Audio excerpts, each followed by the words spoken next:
Welcome back, everybody, to the quarterfinals of the Bullet Chess Championship presented by Susquehanna International Group. I'm Grandmaster Robert Hess. Alongside me, once again, Grandmaster Aman Hamilton. Aman, how you feeling about the bullet that we're going to see today? Hey, Robert, and what's up, everybody? Well, Robert, first things first, it's nice that I got a little more sleep than last time. That's all I can say. So we're off to a great start, and if yesterday was any indication, I think we're in for some really, really exciting 1v1 matches today. Yesterday was really awesome. Some matches came down to the very last game with just seconds remaining. So we are in for a treat for sure. And let's remind everybody of the format, because for those of you who were not here yesterday, you may not be used to it. We had a whole Swiss, then a knockout just to get to this point. 12 people were in the championship bracket, and it is a time control of 1 minute with 0 increment. So if you are down to 3 seconds, that's all you have to play your game of chess. You better be quick. You better have the mouse speed, because if you don't, you're going to lose on time. And we are seeing here that there are going to be matches of 30 minutes in length. But let's remind everyone of the prize fund, because first place is a cool $10K. Not bad even for the losers of today's match, on $500. Yeah, that's not bad at all, Robert, for something that you could probably catch me doing for 12 hours unpaid. Hey, not going to complain about a couple hours paid. Absolutely. So what the players love to do regardless. And who are those players? Well, we have our quarterfinal pairings. We're going to start with Andrew Tang against Nihal Sarin. Andrew Tang, the 3 seed, Nihal, the 6th. Hikaru Nakamura takes on Arjun Erigazi, who defeated Levon Aronian in that final game with just like 1 second on his clock. So that was a really exciting matchup. And then I think the one that will be the most even, Reza Farouja taking on Vladislav Artemyev. That is the Super Grandmaster matchup of the day, taking place in our third match. And well, it's the quarterfinals. There should be 4 matchups. Aman, Eric won yesterday, but he's not here today. Yeah, we have a lot of exciting matches there. You touched on, 4 against 5. I mean, the seeding indicates that is going to be probably the most exciting match of the day. Obviously, Hikaru, the favorite in his match, will still be exciting to see how Arjun fares. But of course, you definitely have a player like Hikaru as the favorite no matter what. And Eric's supposed to be here playing his match today, but had to back out at the last minute, Robert. Such is the way. He tried his best to qualify, ended up coming in as a replacement, but ultimately won't continue in the tournament.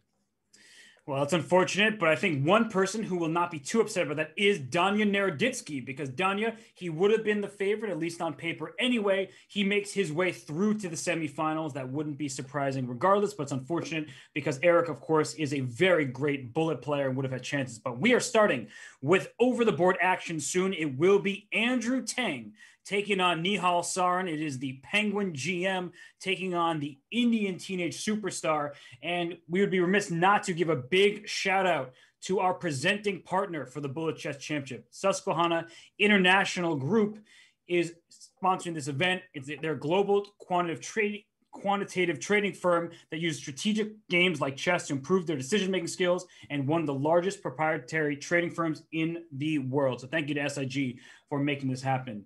And hey, we are about to take off. We're just a few minutes away here from the action. Yeah. I'm really excited for it because this matchup between the Penguin GM and Nihal Sarin, who do you think is the favorite? You knew I was going to put you on the spot. I was ready for this. Well, first of all, I saw Andrew warming up on Chess.com like just minutes before their match. So I feel like Andrew is totally in bullet mode.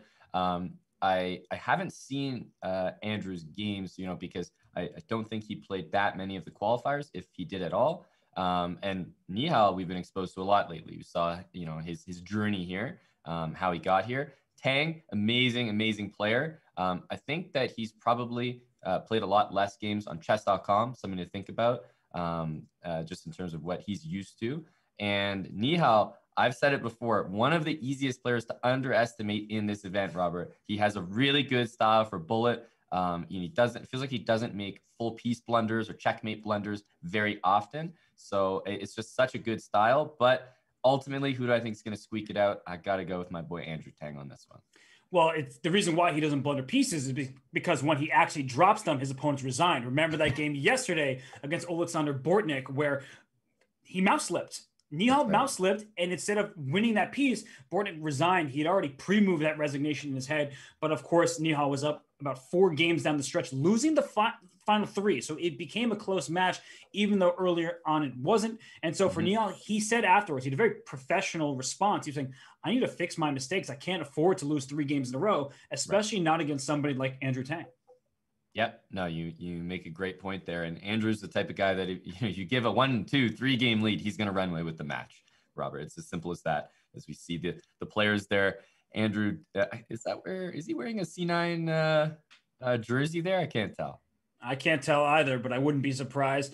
Putting his esports org, representing them well. And he always is doing a great job when it comes to bullet chess, the blindfold bullet, the blindfold hyper bullet, you name it. He does it well, but he will have his hands full today against Nihal Sarin. I like what you said, that I think it's easy to underestimate Nihal just because of his kind of quieter style. He's not the type of player who's going in for those crazy attacks to try to defeat you on the board immediately, in addition to put you in time trouble. He plays very principled chess through and through. Exactly. Like I feel like when I'm watching him, I'm never sure whether I'm actually watching like a time scramble or a classical game. Like it always feels so pure, and that's it's kind of rare to come across in bullet. Whereas Andrew, obviously tremendous player, but definitely a little more skewed towards the speed side of things, which is an extremely effective bullet strategy. And with the 30-minute timer, and they get a halftime break 15 minutes in, I wonder how that kind of match format will benefit which player, because sometimes you go for hours playing against the same opponent. Other times you just play a short match. But now that you know that you have a time limit, it's not just we'll agree to stop at some point. I wonder which of these 2 players, both of whom are very experienced despite their young age, I wonder who that's going to play to their favor. Exactly. I mean, we have a matchup of the kids here. It's no longer the kids taking down the old guard, Robert. We got Andrew Tang, who's renowned for his speed and what he can do in a time scramble against Nihal Sarin. And we've seen Nihal prove himself, obviously, thus far, Robert, in order to even be here in this match. So it should be really exciting. It should be, for sure. And we're just a couple minutes away. The players are getting set. It seems that just trying to make sure everything is smooth on their ends. We don't want any technology issues, any lag or things of the sort, but it seems like we are just about to be ready. And I made you choose predict the winner. I haven't chosen one myself. I'm going to go with Nihal. I liked his style yesterday. I think that he was very stoic throughout the match. And Andrew Tang, I will acknowledge, is the favorite. If there was a betting market for this, Tang should be the favorite. But I'm going to go with Nihal based on yesterday's match. I don't know. I get the sense that he's really ready to play.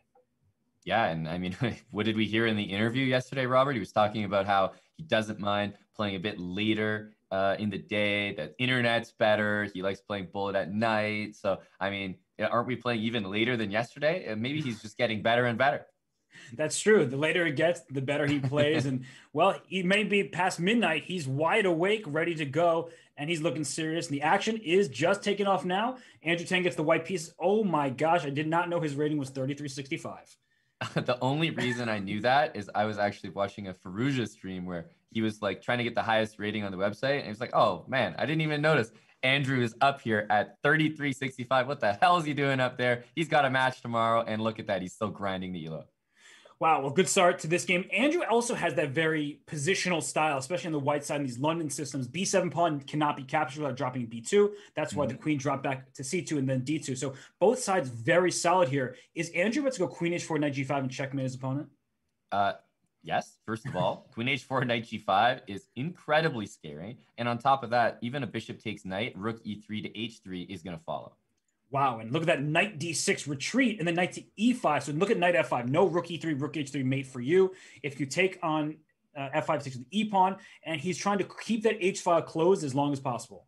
Yeah, but, well, you say no rook E3, rook H3 for you. That's why he took that knight on F5. He's renewing the threat. How do you even stop this? Rook H3, knight H5. He has that pawn F5 stopping G4. And look at Nihal just grabbing that pawn, fearless. And Andrew's down 10 plus seconds. Yeah, okay. He wants the knight on G5 now. I think the knight should have gone there in the first place. Oh, yeah. Now he's just indecisive, back and forth. Yeah, that's not going to do the trick. You can't just go back and forth. The knight, you're down a pawn. And I think the black's winning strategy is exactly this: A5, A4, A3. And keep in mind, H3 means you're admitting you're no longer going for that plan. And rook takes A3, queen D1. That's a beautiful move. And queen c1 played, a takes b2, queen b2, queen takes c3. Black is just trading off pieces and only up one pawn. It's a double pawn, so shouldn't be that impressive for black, but no time for white. We say no time for white, but this is Andrew. We're talking about f4 to follow. Should be the end of the game, I reckon. Rook f1, checkmate coming.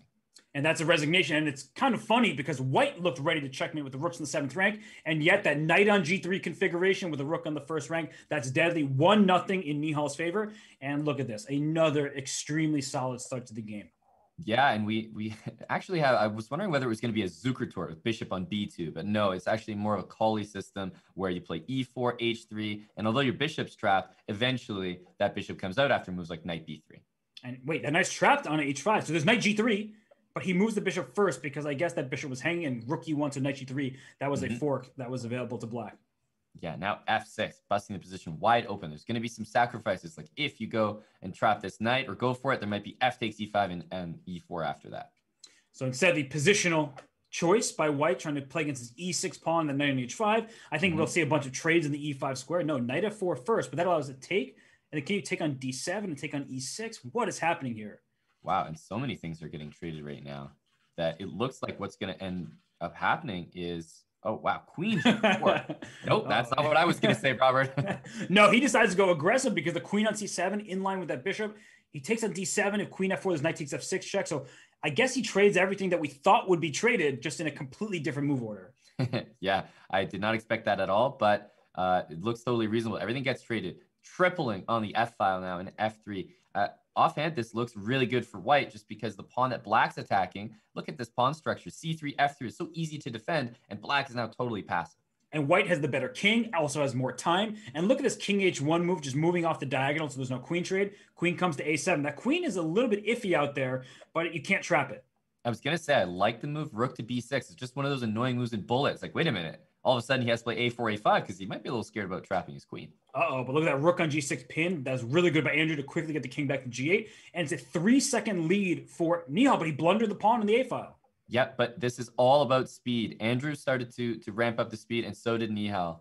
Uh-oh, that king's in big trouble. There was a rook h8 check that was available there. And h4 for H4 black to stop h4 for white. Oh my gosh, rook h8, queen d8, just go for the mate. Oh, he doesn't do it. He wants the solid pre-moves. And at this point, it's looking like Nihal's the favorite, but Tang is so damn quick. He's gonna get a draw. Yeah, he forced a draw. He doesn't want one though. He realizes he can win on time. Oh, that was amazing mouse speed by Andrew Tang. That was absolutely unbelievable. That was so impressive. So what you do is you sort of repeat the draw for 1 or 2 moves, and you evaluate just what the time is. That gives you time while you're pre-moving to check the clock. He did that. He saw it was like, well, about 1 second, 1.5 a piece. I know when I'm going to stop taking this draw and make another pre-move. Executed perfectly. And that wasn't a dirty flag. That was a skilled flag right there. Oh, yeah. You got to give him huge credit for that. And as we see on screen, Nihal actually beat Andrew Tang in the JSCC event in 2020. So Nihal won that event that involved 5-minute and 3-minute and then the 1 minute with a 1 second increment. So a different time control altogether. And well, Nihal now 1-1, and that knight on d6 looks pinned and looks like a problem for white.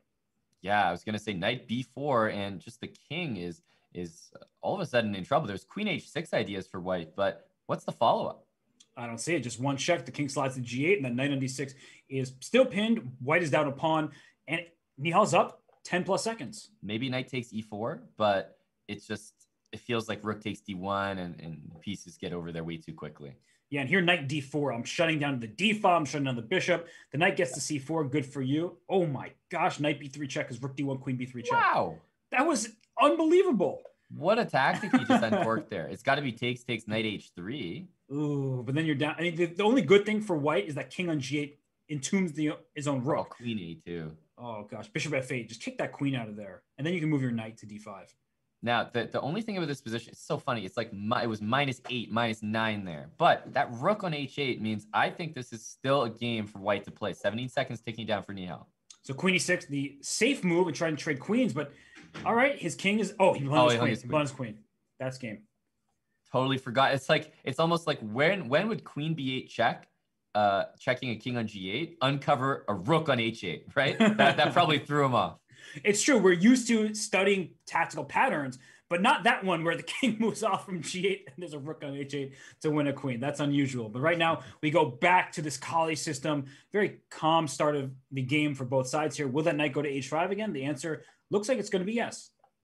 Yeah, and I wonder if he's just going to follow up with some g6, because when you move the rook to d8, I feel like f6 makes much less sense. And there's some bishop h7 check, knight g5. Yeah, knight g5. Or even Not knight anymore. g5 to start. Yeah, well, okay, actually, you're right. Knight g5 there was a possibility. He didn't play it, though. And what's going to happen? You could take on c6, take on f6. The g-pawn will take back on f6, I guess. And I don't know, it seems like black's position is flimsy. Yeah, well, I'd like this, though, for black. B takes. And here, I mean, I think almost any piece can take back. And, well, knight takes e5 square, Robert. That's where all the pieces are going. Oh, and black could have played e5 because the tactics on the f2 square. Unfortunately, after this move sequence, white is controlling the e5 square. Yeah, this is tough because you need some sort of like knight e4 move or something. But no, Nihal is in full mount here, as they say in MMA, and everything's under control. Look at the time as well. This is not looking good. No, white's pieces are perfect. That bishop on d7 not helping out. And even if you trade the dark square bishops, the e6 pawn is the permanent problem. And look at Nihal with the rook left, queen e3, maybe queen h6 or queen g5. Just don't hang that rook on e1, and he moves his rook out the way. Yeah, not only to make sure it's not hanging, but also watching the d-pawn in case he wanted to move his queen. Is Nihal faster than Tang? Because he's, again, up 12 seconds. Well, the thing is, Nihal plays, like, I don't think he's faster than him mouse speed-wise and in a time scramble, but Nihal plays his regular bullet game chess faster than, like, anyone. Yeah, I mean, he is ridiculously fast here, and he's going to win on time in this game. This queen and pawn endgame, you could potentially win this. Not very easy to do, but I think he's just going to win the clock. Yeah, this is what we call dead lost in the bullet sense, you know. Although you say that now and watch Tang somehow survive this. There's just no way. I couldn't believe it. I couldn't believe it. He's doing really well, but he is not going to get away. Queen d5 check, nice. Interposing with a check to the black king, and that's a win for Nihal, and he goes up 3-1. Yeah, and Andrew's back to this, and I'm not sure like what this is, by the way. It's an interesting London line that they're both going right back into. The last time it happened was this, and I mean, you can see the evaluation bar. It doesn't really like white's position. So what else does Andrew have here that we didn't see last time? I think this is not going to go well a second time in a row. I mean, we see the eval bar. It's clearly in black's favor. And I'm wondering if Andrew prepared some lines in this, or he just keeps going to it because he hasn't had the break yet to look into the openings. Well, believe me, that's going to be the first thing he looks at in the break. He's going to be like, wait a minute, probably he didn't prepare this line for this match, but he sort of has it prepared in general for the London. And I mean, we're just looking at a position that's like -5 or more. This is unacceptable. And this whole knight b3 check, we just saw this happen. The same game. Yeah, why would you repeat this if you're Tang? Nihal must be so confused. So he wants to play the same game, but he's not going to blunder his queen on b8 this time? Is this some big brain strategy? He's down on time as well. He moved his queen back to f4 earlier, so king g7 is possible. Like, you could just bring your king out and go rook d8 and try to checkmate with queen b1. Maybe g4, g5, but rook d8 happens. Rook d8 oh, e3 really to go knight e4. There's some knight e4, queen b1 mate ideas. Nah, this is just gross. Oh my gosh. Move like e3, Robert. No. Queen b1, knight e4, bishop g5. Is that the... Oh, he takes on c3. Wow, that's simple. And then his king's out. King g7. Wow. No. E3 was gross. Well, that's a beautiful move. And he just, like you said, he just wants to bring the rook out. Nothing special. No, and queen b2, and now the rook to d8, and look whose king is on the back rank now, the first rank. Yeah, the white rook on h1 is the one trapped. No, then rook d2, bishop d4. This is too straightforward. It's an amazing game. 4-1 in Nihal's favor, and Tang needs to change that opening. If I'm Andrew Tang's friends, I know some of you are watching right now, send that guy a text that he should look at during the break right now to change that opening. Yeah. You're not a real friend if you're not messaging him to change that opening immediately, Robert. Yeah, you better help him out here because he cannot repeat that anymore. It's just not going his way. Yeah, and I have felt that these lines, these Kali system lines, have been the best chance for Andrew. So sort of like, I feel like Nihal's come out on top, and credit to him. But when you compare them to the rest of the openings that Andrew's getting, these are definitely preferable. And look at Nihal going queen b7, trading the queens, and that pawn on a6, such a thorn in black's side because that pawn a7 will forever be a target. And Andrew doing really well with the tactics here, but bishop d6, the rook on f8's trapped. You'll give up e1, and then you have this knight against a bishop. Oh, this looks painful. Look at that knight on b5. So strong. You can always take on a7. That knight's a stallion. And you can play rook d1. You can't go king e8 because knight c7. So rook's coming to d7. You're winning the a7 pawn, and that's clean. Yeah, which is why he played rook there. He wants rook a8 and king. Oh, no, it doesn't even work. No, the rook was coming. Just knight b5, a7, and you're going to get a queen. This is actually very straightforward. He wants bishop c5 and, some sort of pressure on f2, but it's just not enough. No, you can't even take this knight because the pawn queens. So rook d4 to a4. That is classy as classy gets. No, I'm telling you, like the accuracy that Nihal can show in a bullet game is unprecedented. Like this is incredible bullet chess right now. It really is something. Here, this is a better way for Andrew to play aggressively. He's not giving up a pawn. He's not getting too wild. But g4 already puts Nihal in the think tank. And look at these pawns go forward. Yep. Yeah. No, Nihal has a very, very good style for this. And bishop d3, not even going for g6. This is this is an attack, Robert. I think this could be good for Andrew. I like it. Queen e2 can castle queenside if he wants. Not now because e5 is under threat 3 different times. But with the piece trades, it feels harder for white to launch that attack. Although a timely h6 will be a problem for black. Right. Yeah, queen g5. So he's sort of saying, look, I'll trade the queens and I won't attack you, but only if you fix my pawns. Right, and white's up a pawn to begin with, so I really like the way Andrew plays. King is safe and sound on e2 with a phalanx of third-ranked pawns in front of it, and he's going to trip on the g-file. Yeah, b3, nice and solid. a4 can always be taken by that rook. Keep in mind, that rook on g4 patrolling the 4th rank, and, well, so much so that it's just going to a4 itself. And the question is what to do with this knight on d2. You'd really like to bring it forward to help out your attack, but I guess the pawns are fixed. This is looking very promising. Rook f5 will hit the d5 pawn at any moment. Just takes the pawn a4. And there's going to be rook a8, though. Wow, look at him use this 4th rank. Completely unexpected that the rooks would be heroes in the 4th rank, not in the g-file. Yes. Oh, my gosh. The king f3. How do you not play king f3? But, yeah, this is very solid.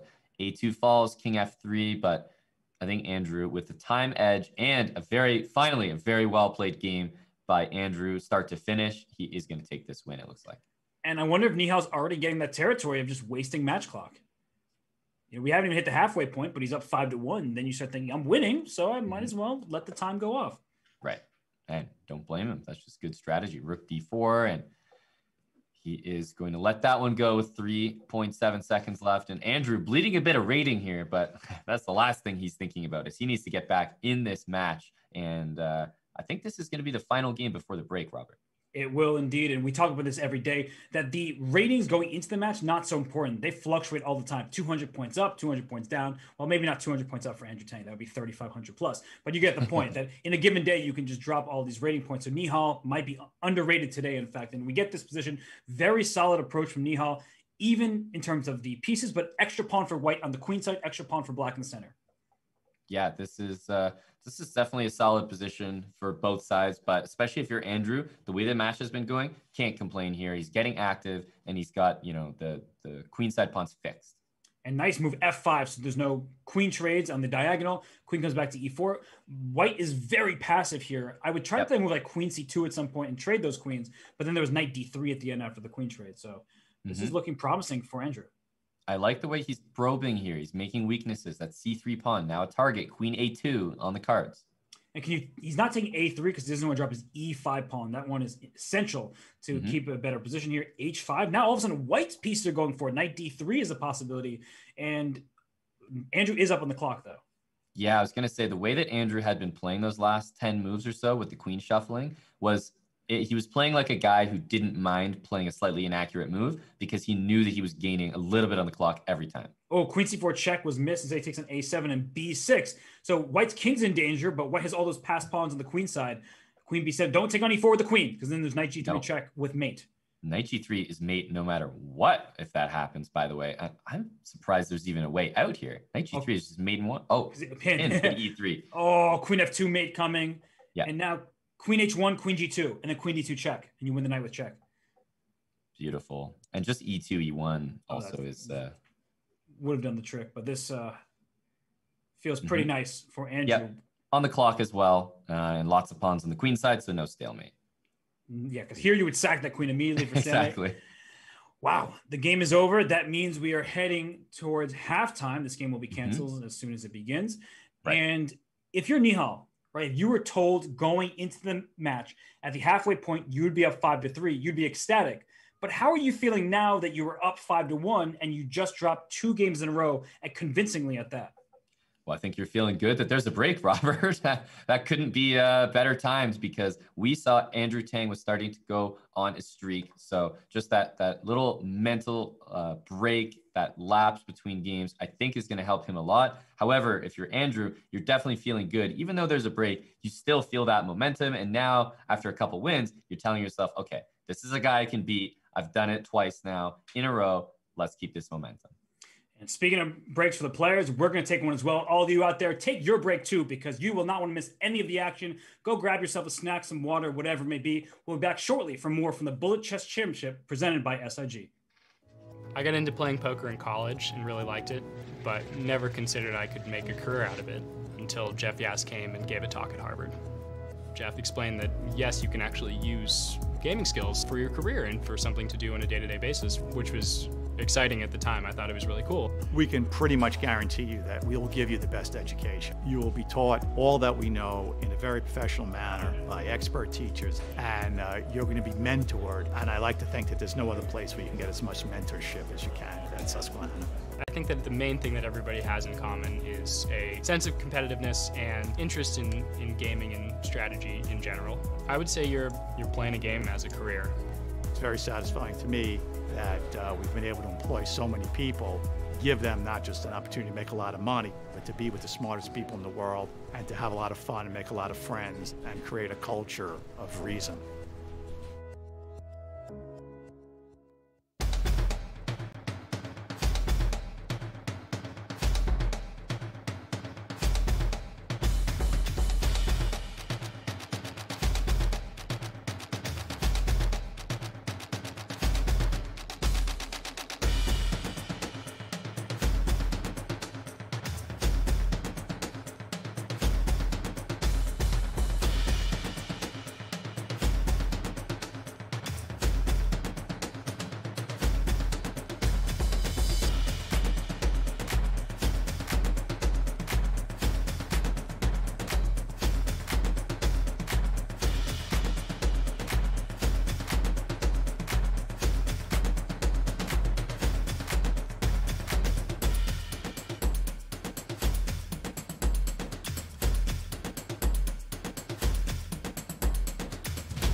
And we return here ready for the second half of the match. Andrew Tang faces a 5-3 deficit. He will try to work his way back. He's won 2 games in a row.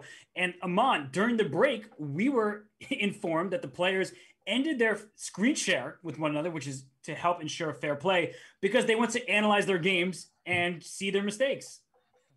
Yeah, that's hilarious. Like you're in a call with your opponent and you're about to go in and analyze. Maybe Andrew was going to check that line that you and I were talking about. And he's like, wait a minute, Nihal can see this. Okay. And then they both ended up closing their screen share, checking the lines, and then obviously turning it back on. So they can play the match.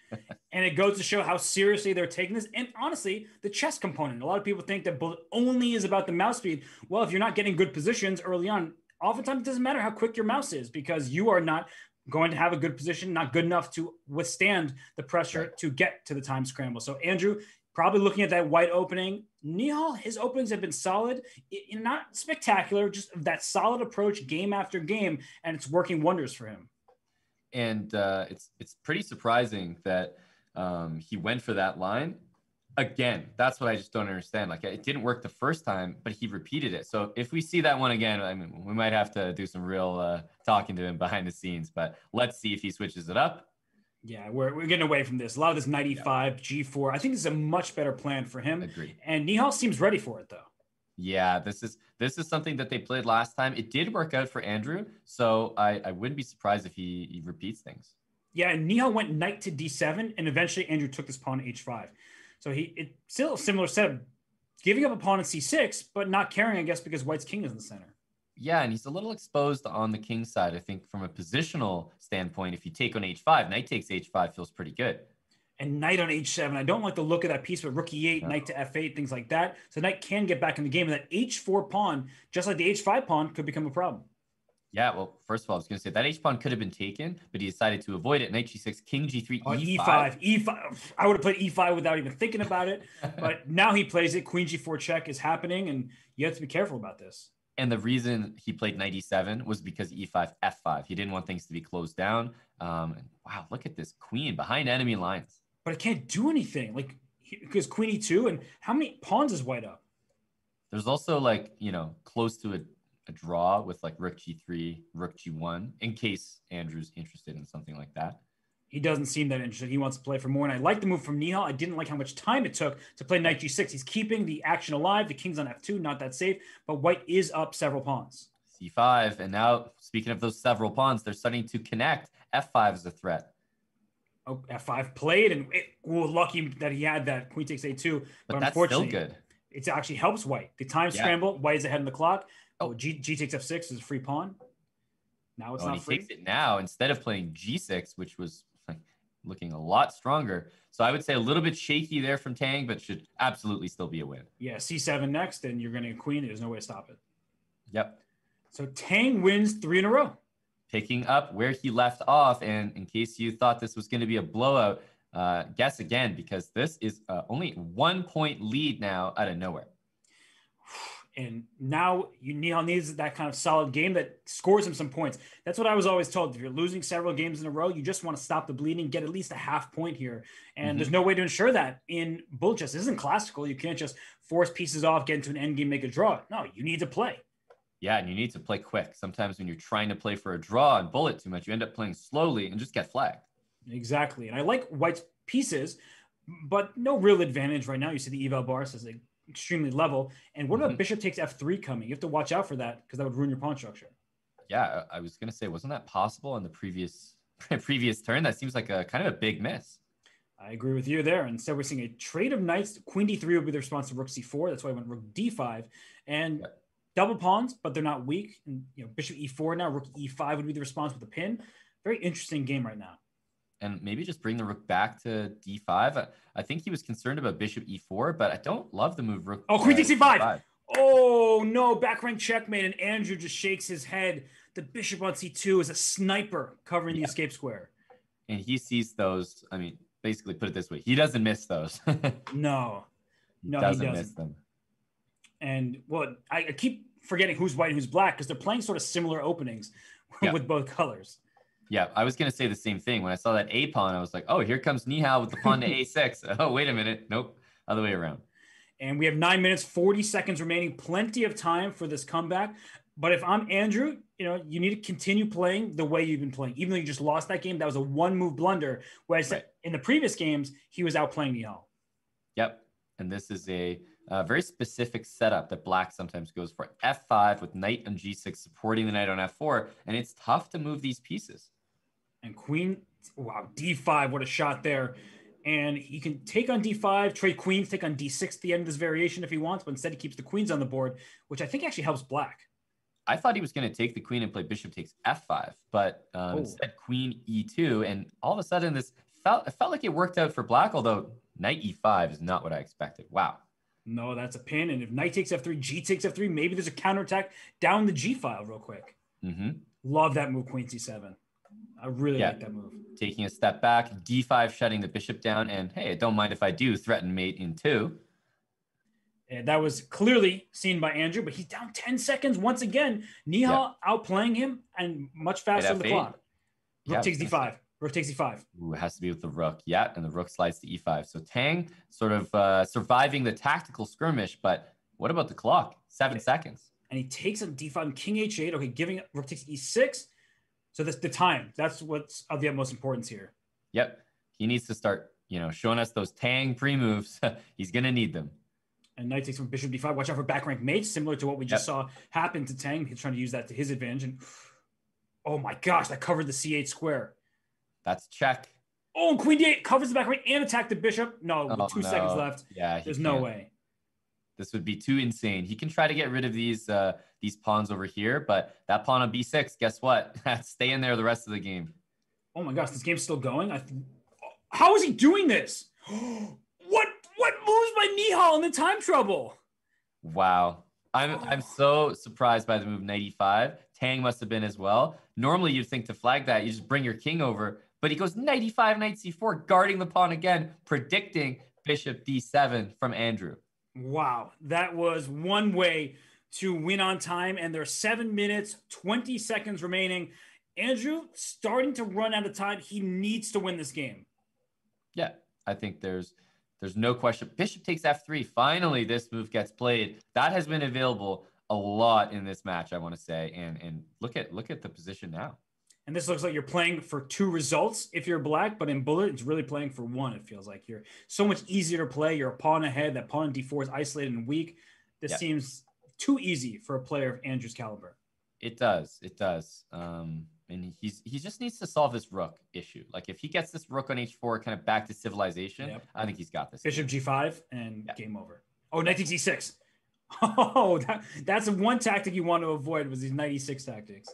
That would be pretty funny. I guess rook takes F4, bishop G5. Simplifying would be easy as well. But I'm not sure if he's doing this the right way. Probably rook takes F4, bishop G5 now is the idea. Yeah, I think you have to go king. I'll just bishop G5 now because there's none of these tactics. And the rook on D2 behind that knight is just, he's wasting time, I think, is what Nihal is doing. And he can, not even E5. Yeah, but E5, maybe he's not wasting time. Maybe he's just trying to survive this. Yeah, maybe he's just doing well. Wow. How is he only down a pawn to rook endgame? I don't know. That's incredible.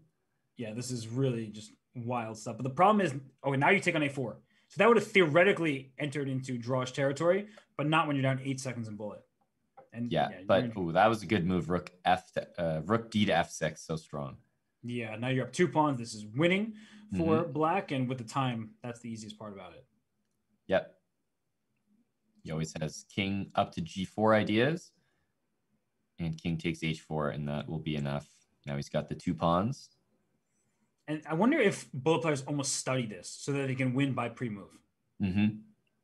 Rook takes H5 there. Yep, one opportunity missed, but he still would have been able to build a bridge. And nice last try by Nihal. He'll let the time run out. Oh, no, he resigned with 0.3 left. But either way, he should be spending that time, I feel like. Yeah. Those 0.2 milliseconds, Robert, going to come back to bite him, I'm sure. It is amazing that Nihal even got that far in that game. He looked completely lost. I would have been hanging pieces, well before. Absolutely. Wow. Okay. So we get a castle. There's stuff happening on the D file, but I guess the knight F6 covers D7. So it's safe for now. Rook C1 is the immediate idea, but you can't play H4 for black. So wait, what was that move?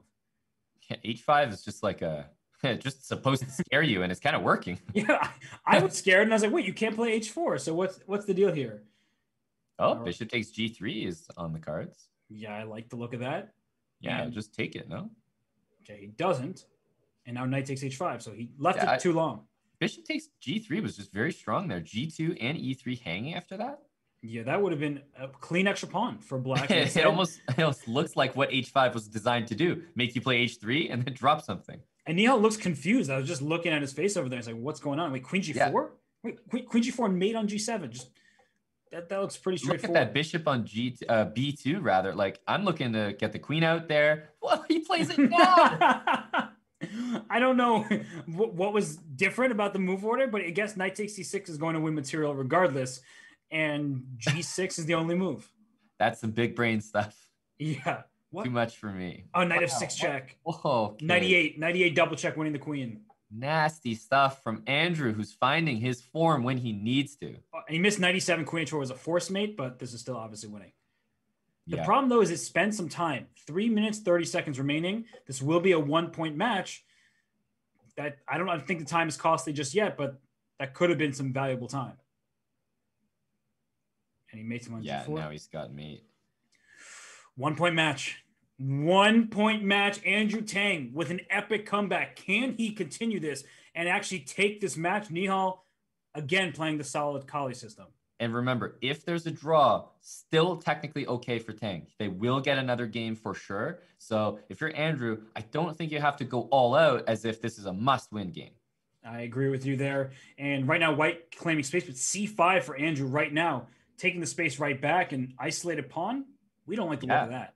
Exactly. I think you have to start by taking on d4. Goes e5. Knight f3, and I'm not sure this is what you want to a position you want to be in. He keeps the bishop though, Robert. I like that decision. Yeah, but strategically, this is not what black wanted. That bishop on f6 is a bad piece. Normally, we like the bishop pair, but not here when the bishop is stuck protecting the e5 pawn. Knight e4 threatens knight d6. Oh, queen f7 and knight d6. Ooh, and that's a tactic he's not going to miss. And he plays knight d6 first, so he's tried to do the same tactic, but maybe in the wrong way. And now he blunders his piece. The knight's pinned. Goodness. And he did the Andrew Tang did this, the lean back in the chair. He knows that this is his game to win, and he might even be able to complete the comeback in regular time, Robert. That would be unreal. And right now they're under 2 minutes remaining. So if you need to keep your eye on the match clock, because whoever is losing the next game, you might just resign. Just give up. Because if this goes the distance, there is no time remaining. So Nihal, I know he's lost a lot of games recently. He needs to gather his composure. If you're Andrew Tang, keep doing what you're doing because it's working. And speaking of doing what you're doing, he has got a position we haven't seen so far. And honestly, I've seen this in action, and it can be pretty nasty with the attack. Yeah, because queen h5 ideas. There's even rook takes h7, queen h5 to consider, but don't play it just yet. Here comes that second knight, and it's a clogged middle of the board, Aman. Yeah, positions like this, I start to wonder about the move g4, and there it is on the board. I mean, this is the only way to continue the attack.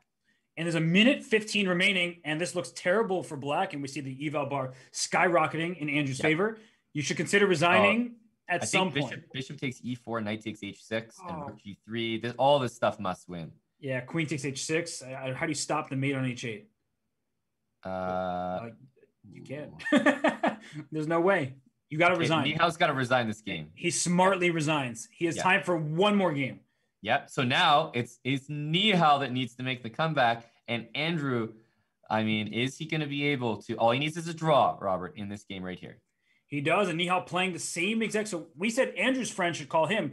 Maybe Nihal needed some advice from friends to stop playing this opening. It's not like he's getting bad positions. It's just hasn't been working out for him. Yeah, it's just, I think he got a win in it early on, gave him some confidence there. Andrew fixed that up. And since then, I think it's been totally fine for him. And we have this pawn. Something about this pawn structure he likes, well, not the isolated pawn, but until that point with the extra pawn on the queen side. Now he's playing for the activity. Rook c6 is possible. Queen d5 always will trade queens. Yeah, how could this be? I love this for Andrew. Yeah, how could this be what you want for Nihal? No. I think he's just full tilt. Like his mind, he's sending it. He's sending it. It's unacceptable. Queen d1 and rook back to d6. I would trade those queens, rook d6, and just, hold the position. He's trying to go queen e1, rook d1, and or not. He's just playing solidly right now. Yeah, I thought your idea looked great there. So rook c7 played, no more. And look at this, he's getting too passive. Andrew knows he needs to hold to win the match, and now he's getting all passive in the position. Yeah, he had opportunities to trade queens or to go for mate. None of it happened. Okay, he's going to go back to e4 because you don't want to make a draw. You can't play bishop c4 Nihal. back. Wait, isn't this a draw repetition? What? Isn't this a draw? And time's up. He just lost the match. Oh my gosh, he lost the match on a repetition. Is that right? That is 100% correct as far as I can see. Oh, and you can see he's in disbelief. He didn't know. He couldn't keep an eye on the match clock and the game at the same time. He just is, I mean, he can't believe it. He's bewildered. How could that match slip out of his grasp? He was up 5-1, but Andrew Tang said slow and steady wins the race, and he came back with storming. And wins slow it. And steady and bullet, Robert.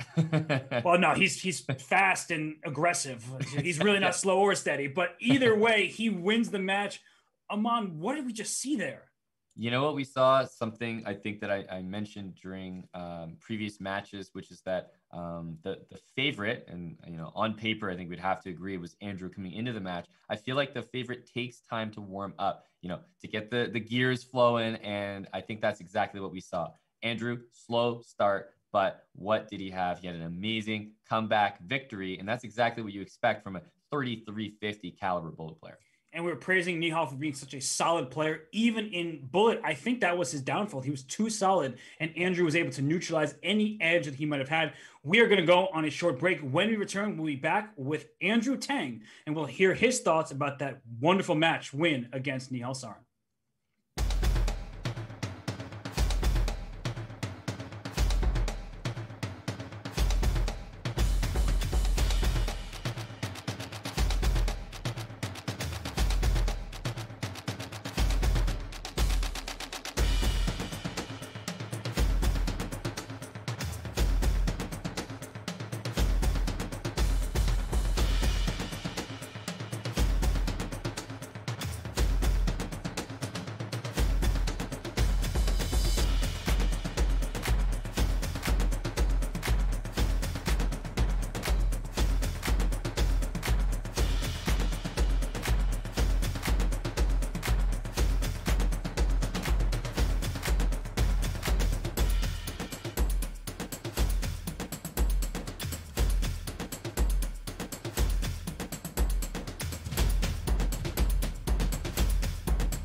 Robert and myself are back, joined by the winner of that extremely exciting match, Grandmaster Andrew Tang. Hello, Andrew. First of Hello. all, I want to ask you about the beginning of that match. We'll start with the bad news. Obviously, being down 5-1. How did you even, mentally come out of that hole?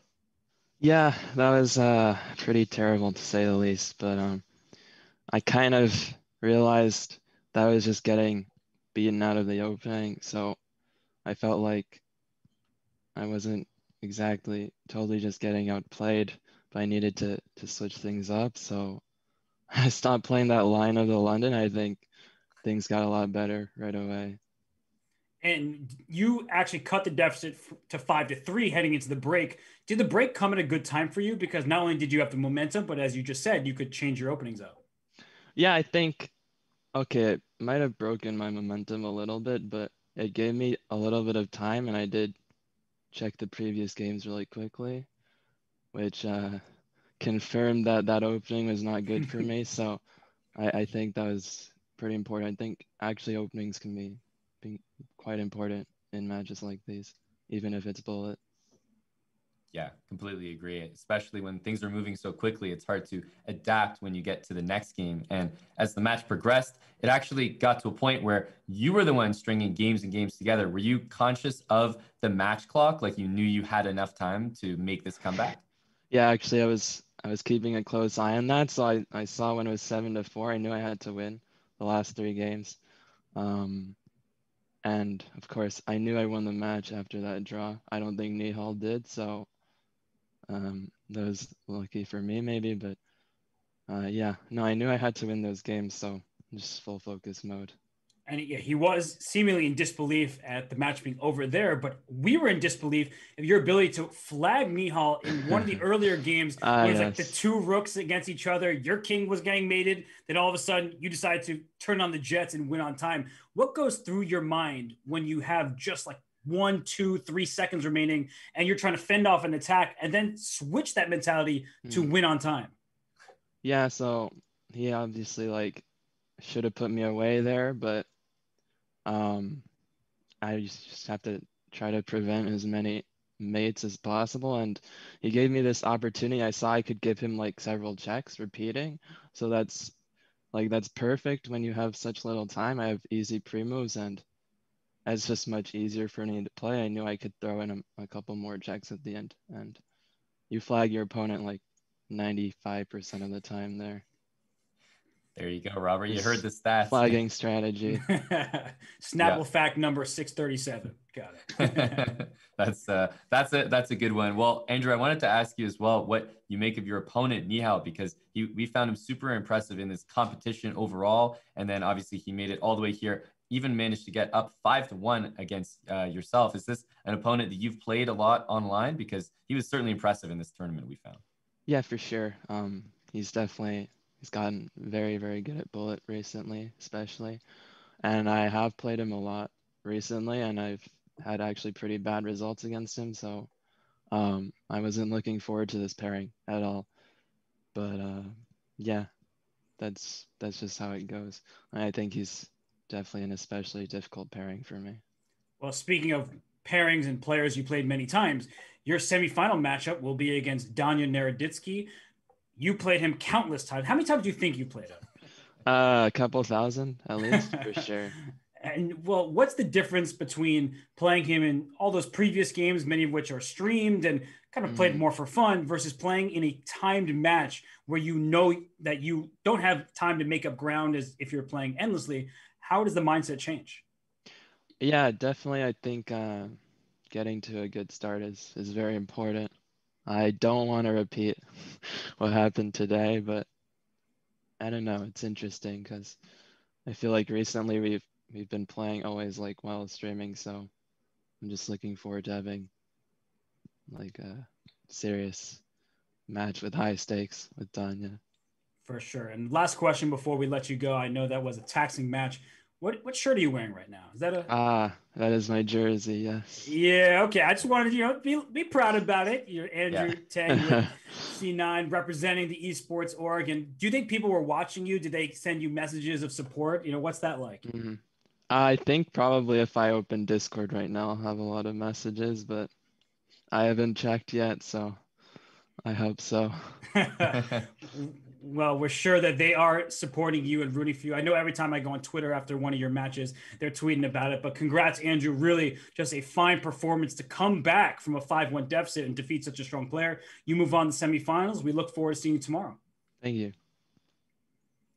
And there we have it. That was Grandmaster Andrew Tang.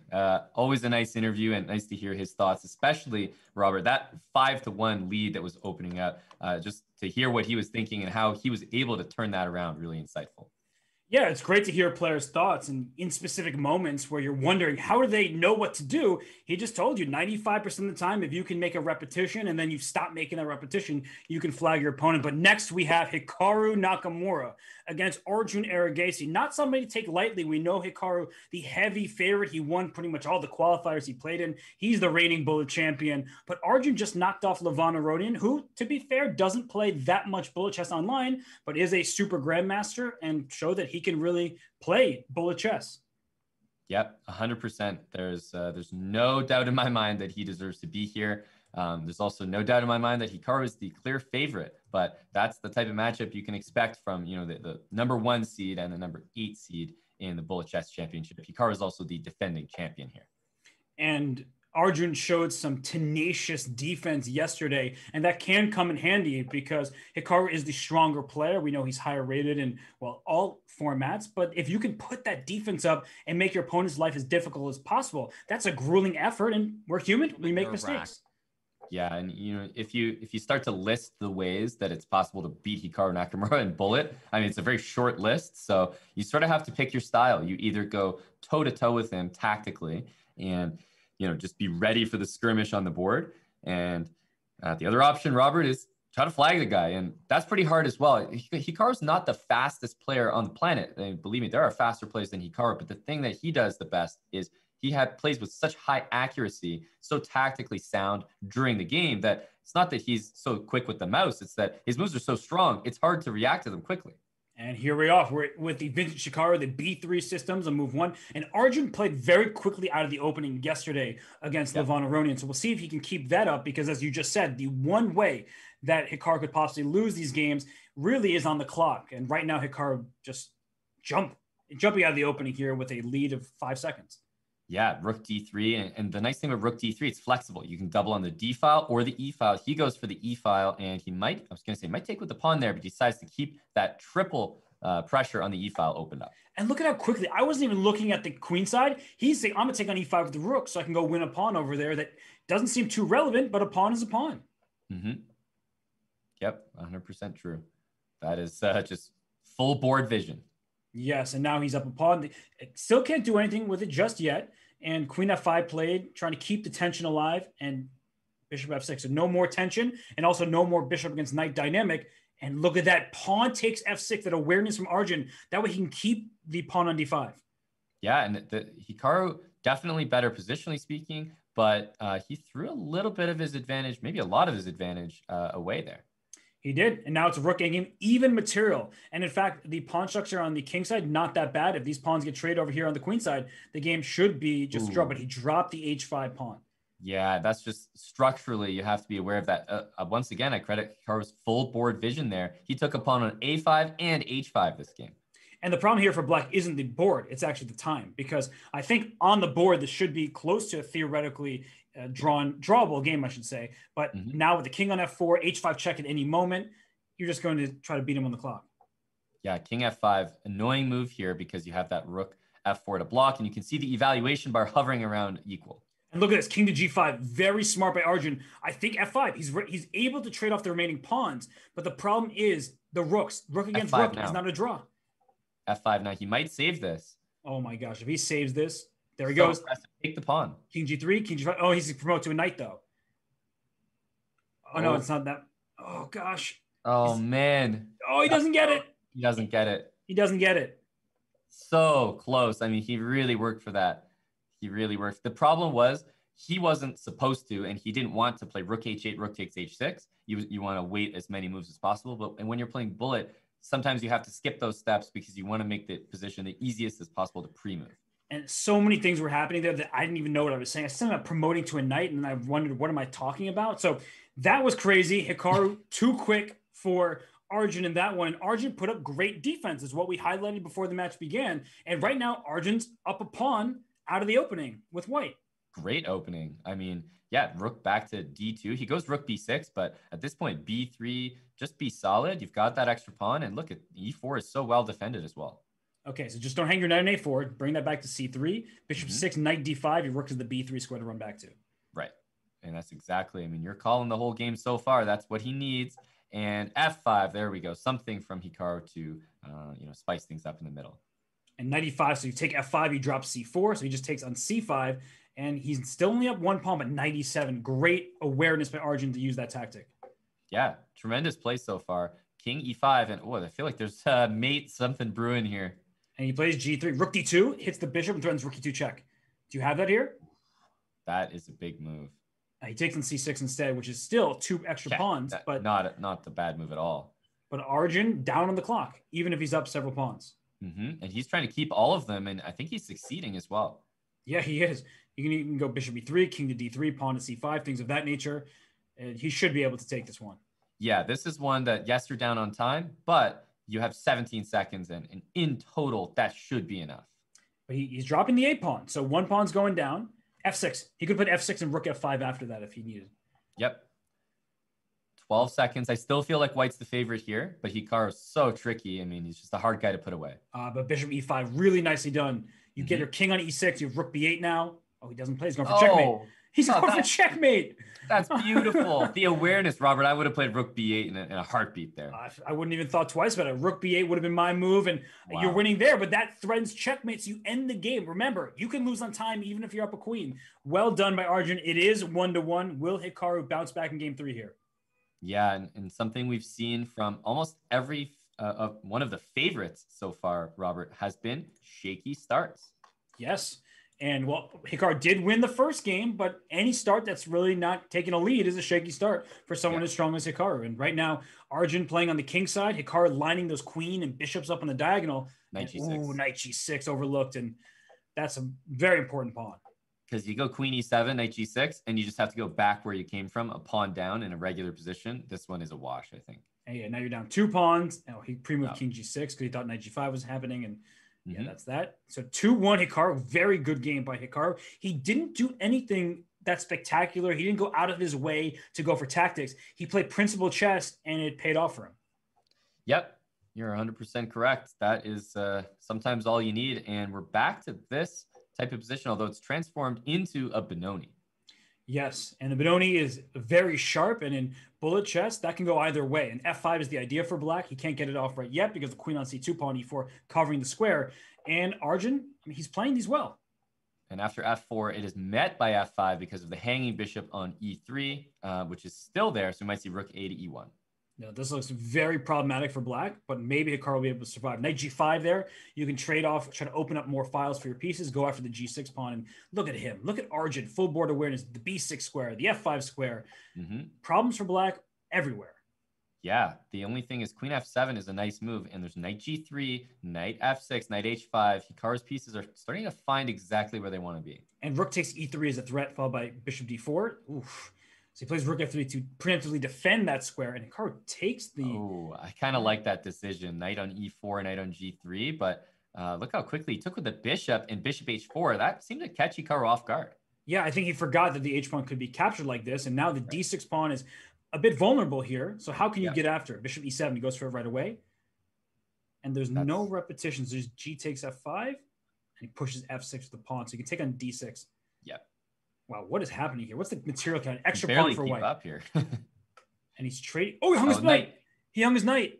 He hung the knight. He missed that it was a fork, and he's still up. He's got a really good chance to flag here, so he's definitely going to keep going.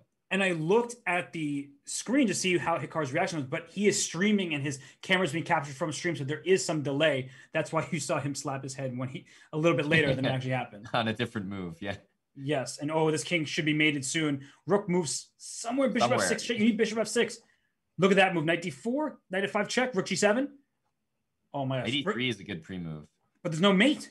There's no mate. Rook e1. There's rook takes c3. Rook d8. Oh my gosh, they're moving so quickly. Oh no, that's bad for Arjun, and Hikaru is too fast, and he takes the game. Yep.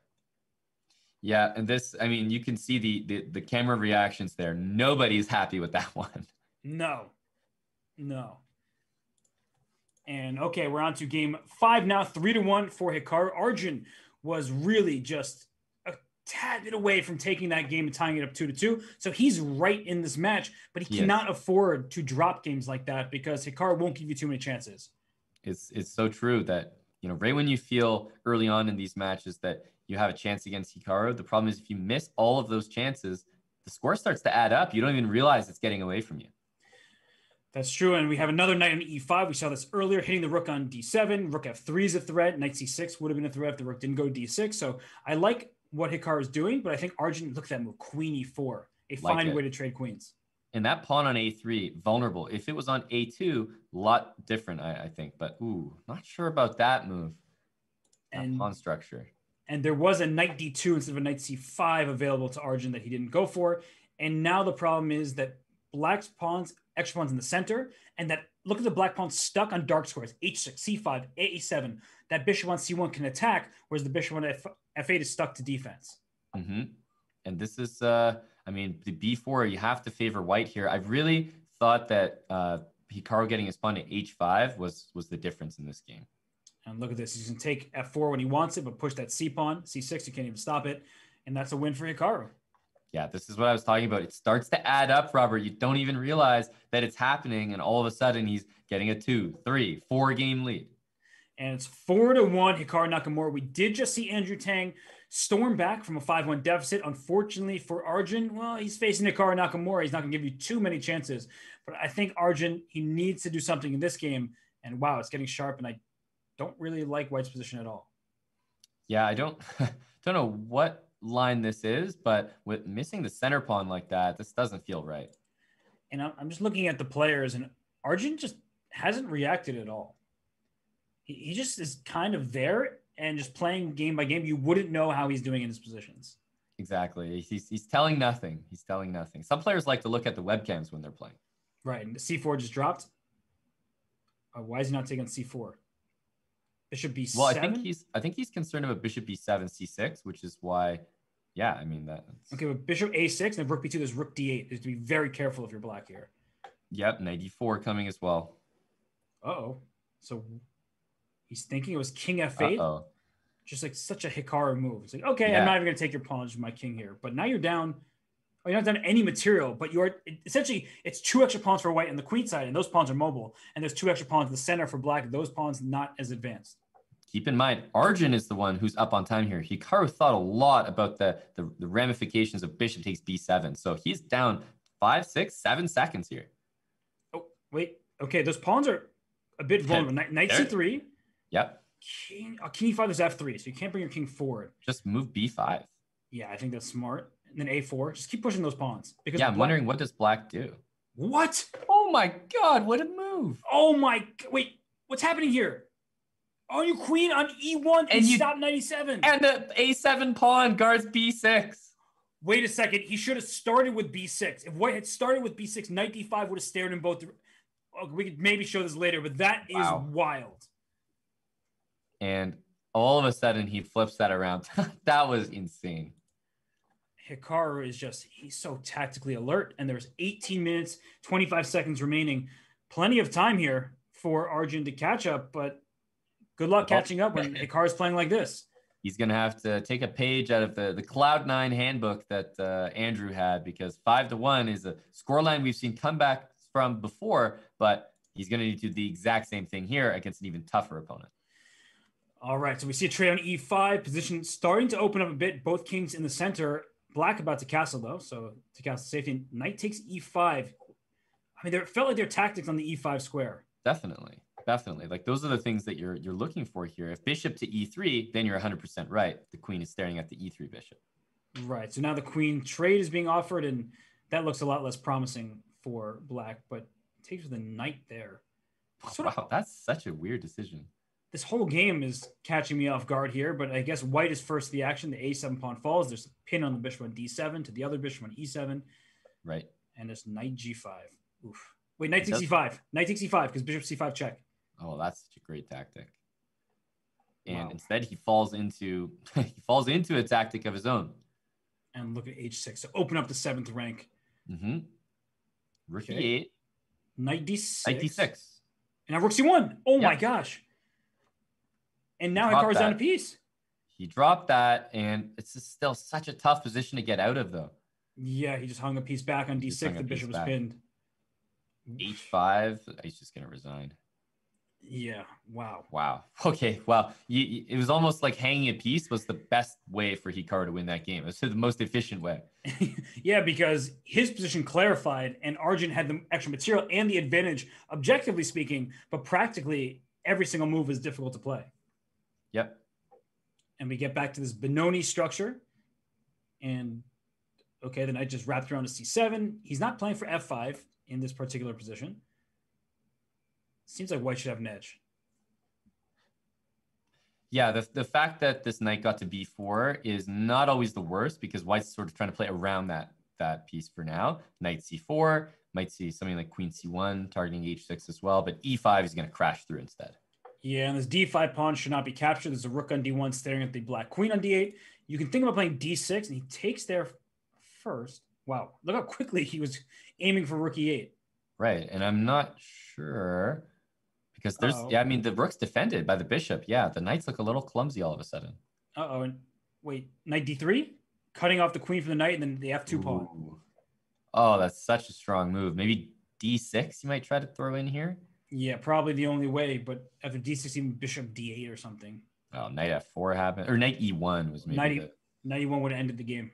Yeah, knight e1, queen e4, queen f1, bishop d6.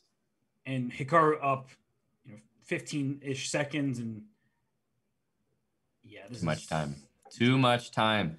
He's got checks and checks and checks. He's got a bishop to bring into the action. And so bishop d4, you can take. Then there's king e2. He's just taking all the pawns. And knight f2 check. Oh, he saw everything. That's incredible. That was all forced. Yeah, that was all forced.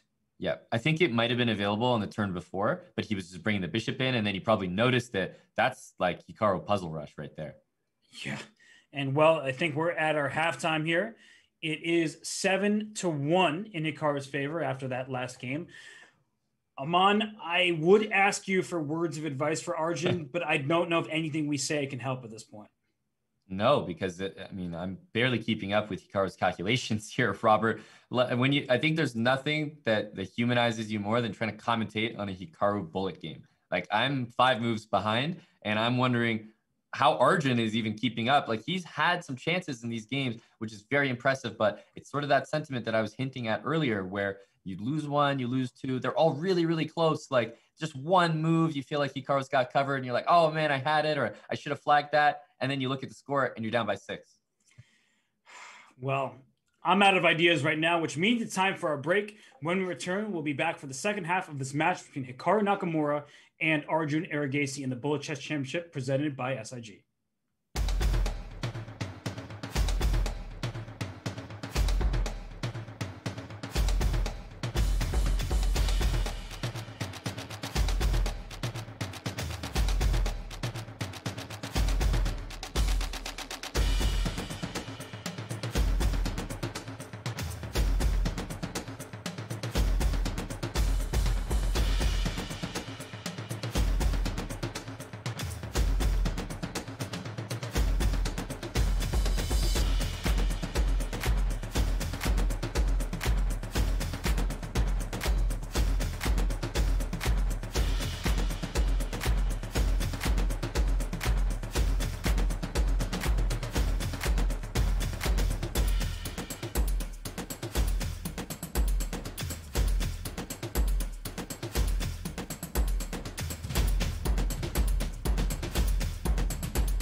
We are in the middle of our second match of the day. Hikaru Nakamura leads 7-1 over Arjun Erigazi. Earlier today, Andrew Tang took down Nihal Sarin 8.5, 7.5, but he did face a huge deficit. He was able to work his way back. Unfortunately for Arjun, seems not very likely, down 6 points with only 15 minutes to go. Yeah, I think at this point, what this type of scoreline indicates is that Arjun basically needs the exact same scoreline in the second half. So he needs to score 7-1 against Hikaru, which is that's not something that anyone is going to bet money on themselves to do. No, unfortunately not. And Arjun has played well. He's had some opportunities, but Hikaru has worked through these tactical sequences, I should say.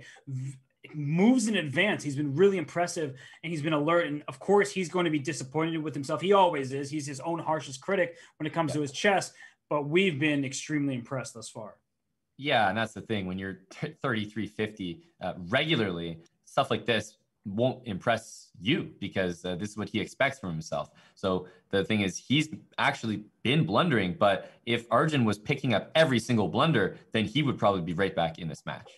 And we see that Arjun is resorting to the French defense and with the knight e4 variation, which we saw him catch Levon Aronian off guard with that queen h4 check because Levon had pre-moved f4. But here we get back to what we saw a few games ago. Black trying to break down the center. White's king still uncastled. Black finally castling, and no pieces have been traded. No, and look at this. Every single pawn oriented like a checkerboard for Hikaru Nakamura here, all on the dark squares. Safe to say that his light squared bishop might be pretty strong this game. Yes, and it looks like Arjun was quick enough to break down the queen side, and the king is still on e1. In my head, the king was on g1 and castle, but no, that king finally gets to f2 and runs away. So maybe not so terrible for White, despite the awkward start to the game. Yeah, because all of a sudden he's got that e5 square, and I mean, that just really, really helps when you're behind in development, trying to catch back up. If there's a closed position, that gives you time to do that. That's right. The king could run from e1 to h2, and now he's, look at him, shifting those rooks to the queen side. I still think Black's position is perfectly good here, but it's not easy to come up with a plan. Yeah, king h7 I would play in a heartbeat. Just get that king to h7, safety, off the back rank, off the diagonal for checks. And e3 is hanging, but there must be some kind of checkmate back there. Queen takes d5? Queen takes d5. Oh my gosh. Wait. No, there's queen d8 at the end. There's queen d8. So queen c5, threatening queen f8, queen h8, or queen c8 check, going for a similar kind of mates. How does this work? That's amazing. Queen c5, queen f8, and queen c8, and it's just mate. Unbelievable. It's just mate. Queen c5 there. I tell you what, queen c5, if you played it, I would have told you it was a mouse slit for queen takes d5. My brilliancy. I do wonder if Hikaru saw that one in advance, or he suddenly realized queen takes d5 didn't work, because he paused for a second there. And if you saw the knockout, queen c5, maybe you'd play it more quickly. I'd be curious to know if he saw it the whole way through. Well, I mean, that's definitely something that's on all of our minds. But benefit of the doubt is something that you can give Hikaru Nakamura and bullet without worrying too much. That is true. Although in this position, it looks like Arjun gets off to a good start. That D pawn is pinned. Even material. It looks like White is doing well here, and yet he's starting to spend time unsure how to continue. But how many times have we said that in this match? Arjun off to a great start, and now he's spending some time unsure how to, I feel like that's almost the story of every single game. And look at this move, rook a6 to then give up the pawn c7 and go knight e6. Unbelievable how quickly these resources are found. Yeah, and it's just going to be d5 next, I think, or even pawn takes, but rook b8. He's giving that up, and he says, look, I'm a pawn down, but position is more manageable than it was before. Although I think all things considered, this is the worst way to be down a pawn. Like if he had gone d5 as you suggested, it's not as clear cut how White continues here. Yeah. So takes the g3. I mean, just right when you think, Robert. Right when you think. Okay, king h2, and the rook is hanging with his knight e4 check. What is happening here? There's a rook on e8 hanging. And he's going knight e4, but it's too slow. Take. Oh my goodness. Is this finally going to be a win? It actually is. Hikaru got out-tacticked or forgot about it. Whatever it is, somehow Arjun came out on top that one. And that position, I think, was even winning without the knight. like the king Right. and pawn in game. Right, exactly. Oh gosh. So he had a knight to spare. And finally, Arjun Erigazi, after all those tactical sequences, he gets a victory, and it's well earned, and It is. it's still 8-2. My goodness, that is quite the game. Now, again, Arjun, back to these types of positions. I have to say, they're working out for him every time. He just basically plays like some sort of combination of a5, f takes e5, and knight h6, and he always gets a good position. Although here, the pawns are doubled, which means the black king isn't that safe. I play king h8, just run my king in the corner. I know I'm giving up the h6 pawn, but look at him go. He's trying to protect his king, rook g7. The next rook can come over to f8 and go for a counterattack. Right, and at some point, do you throw in a5? Like, you need some counterplay over there. I think a5 would have been a good move. You need to do something on that side of the board. Plays it now. King just runs to f2. Yeah, Hikaru's no castling chess. He has a good sense, though, of these positions where he's not castling ever, but his king can always safely run something with king f2, king g1, and his king going to go king h2, I guess. Yeah, very impressive. He takes the time. He gets a position where he can spend 4 moves with his king and not end up in just a lost position. And I like that decision by Arjun to take on g5 with the bishop, so he keeps that knight there, which means some kind of knight h3 check, knight f3 check. There has to be an eye kept off it. Knight f3 now, takes d4. There you go. I mean, that looks good enough to me, but knight f6, careful. And queen f6 also, queen f6, and just you throw in queen g7 and queen d8. He takes right away. Queen f6 was needed, I think. And great move, knight e3, bring the knight back towards the black king and for an attack. And now knight takes d1. Oh my gosh. Wow. Queen e1 after he has to take it. Queen h6. I think e5 was hanging there, so that would have been better than this by black, but still such an impressive defense. Yeah, to not have already lost the game. Queen e3 check would have won the e5 pawn. So he plays b4, king e7, knight, queen c5 check. He's up on time. He's up on time. Wow. He doesn't want the draw. King d8, run the king. He ran into mate. Oh my gosh. Queen c8 was just the worst move to play. You want to play king d8, but he played queen c8 and boxed himself in. Oh my gosh. And he just saw that with 1.5 seconds on his clock. Yep, that's Hikaru. Unbelievable. And Arjun still hasn't really reacted, by the way. He still has the same posture he's had the whole time. I mean, man, he's just got this. He's got this face like it's just hitting him slowly. Yeah.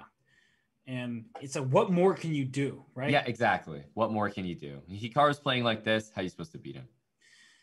Well, the winner of Artemyev versus Farouja, that's next opponent for Hikaru. So I guess they'll have to answer it because we can't. Yeah, that's why we commentate. Let someone else handle that. And Arjun is now up 2 pawns. So one pass pawn and another pawn that can help out with e5 eventually. This should, I know I've said it before, but as far as the games go, this feels like one of the clearest advantages he's had. Yeah, takes, and he takes on g6 even. Yeah, e6 is hanging. Okay, check. G6 is hanging. Just check and d8. Oh no, bishop g. Okay. Yeah, bishop g, just don't take it. Yeah. Oh, knight c4 forks the rooks. This also obviously works because you're up a full rook and 2 pawns. All right, so he is going to take this one, right? Yes, he took this one. There we go. 9-3, 7+ minutes remaining. So Arjun, maybe he could string together a few victories and just start taking away rating points from Hikaru. And it's crazy when you start to think of the games past that you could switch the result for. You start to eventually get to a score that is very, very level. I mean, Arjun has had real winning chances in at least 2 to 3 games, like real winning chances. Yeah, there was that one game where he was up a piece and he ended up flagging and things like that. It's just that game we just saw before where he got checkmated when Hikaru was down to his last second. So really impressive by Hikaru to manage that in the time triple, and credit to Arjun for making this a difficult match. I think the score doesn't quite indicate how close these games have been. And right now Hikaru trying to push his queenside pawns, and well, I actually don't see knight d2 here. Just knight e5. Yeah. I like that less because knight is not stable.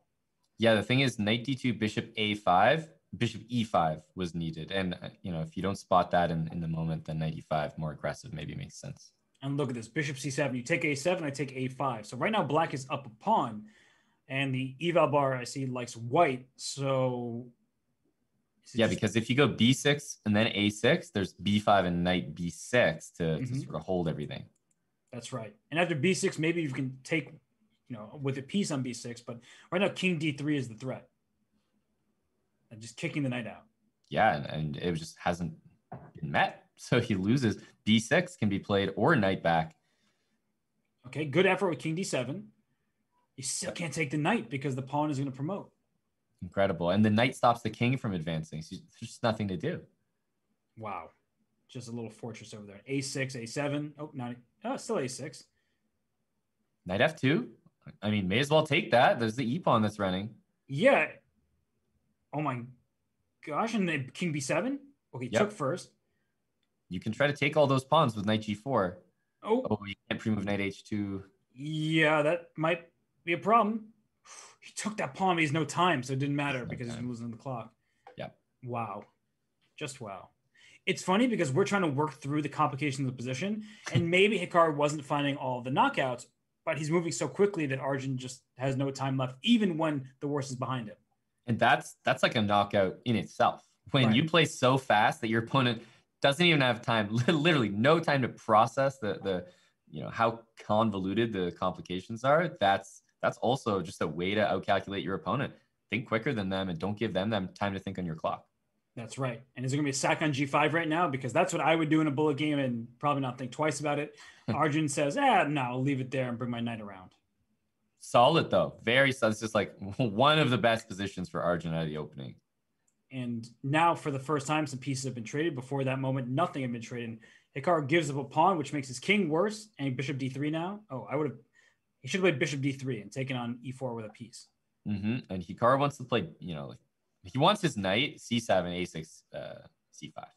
Right. Take over the dark squares. And sometimes this works, right? You just keep dark square control. If you replace that bishop on d7 with a bishop on e5, that looks great. But unfortunately, at some point, White will likely be able to crash through, although White's down 10 seconds. He wants to play, he wants to just take, and even though he's trading queens, pawns are falling here. White's better, but this is getting very tricky. And he's taking another pawn, but his pawns are hard to actually move just yet. So he goes king here, and bishop c2 to play a4, and this rook is trying to infiltrate in the b file.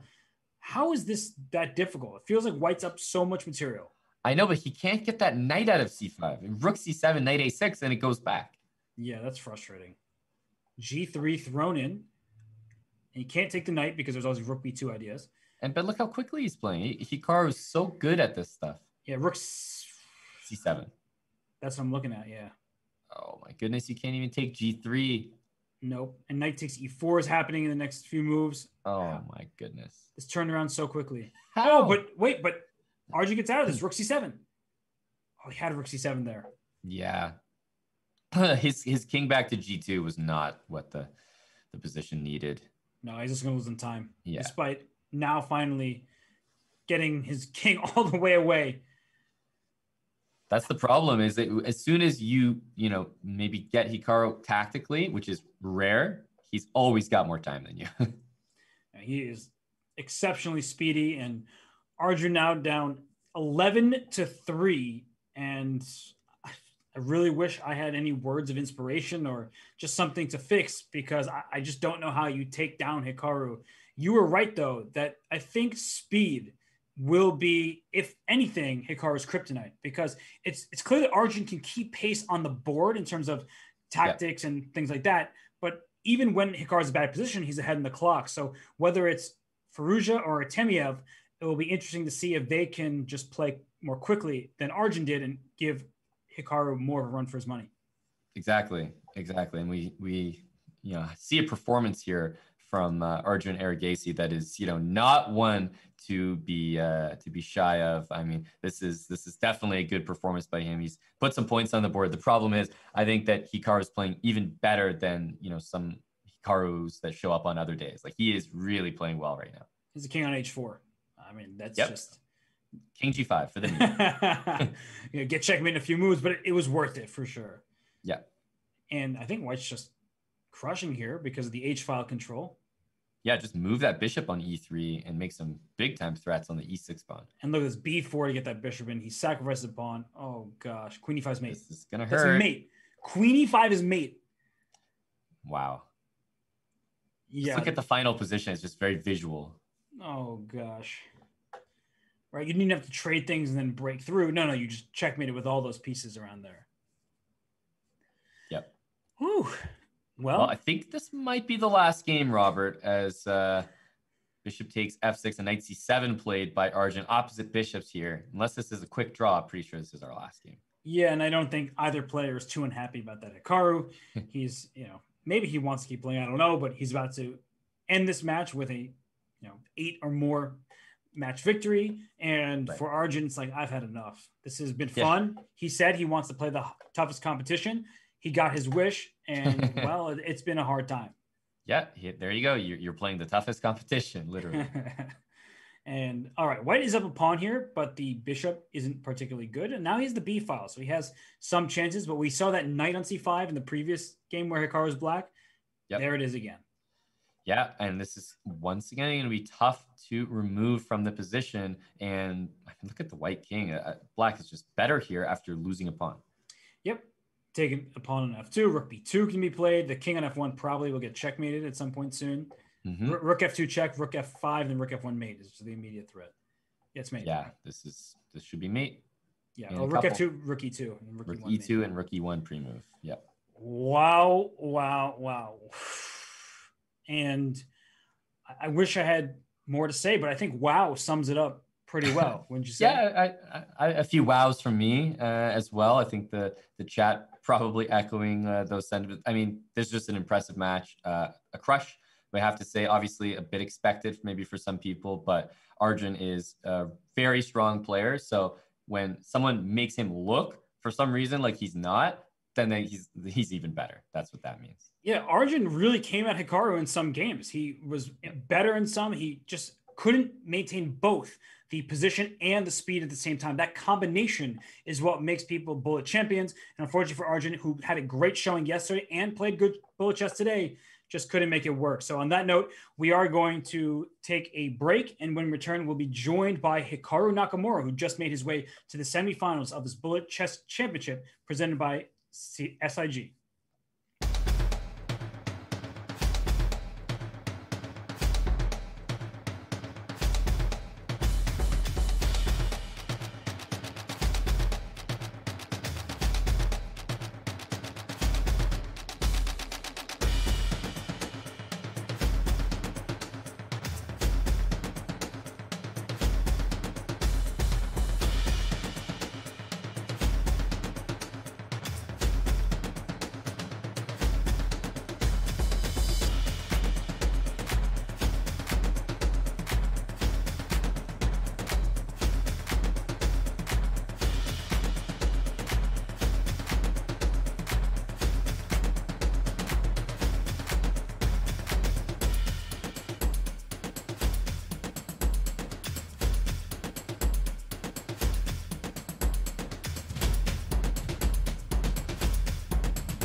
And we are back. Robert and myself are pleased to be joined by Grandmaster Hikaru Nakamura, victorious with a pretty convincing score. Hikaru, what is it like going into these matches being, on paper, such a clear favorite against your opponent? Yeah, I mean, I think the first thing is that the time, that with there only being 30 minutes for the entire match, you're not really sure what's going to happen. I think getting off to a good start is really, really critical. Sometimes you can overcome it, like we saw in that previous match between Nihal, Sarin and Andrew Tang, but that's where the nerves are, because just at the start, you want to do well. And you saw I lost that second game after I won the first one, then kind of I got in a groove and won a few. But I think the main thing is just get off to a good start. Nothing else really, because with only 30 minutes, if you get off to a bad start, it can become pretty dicey.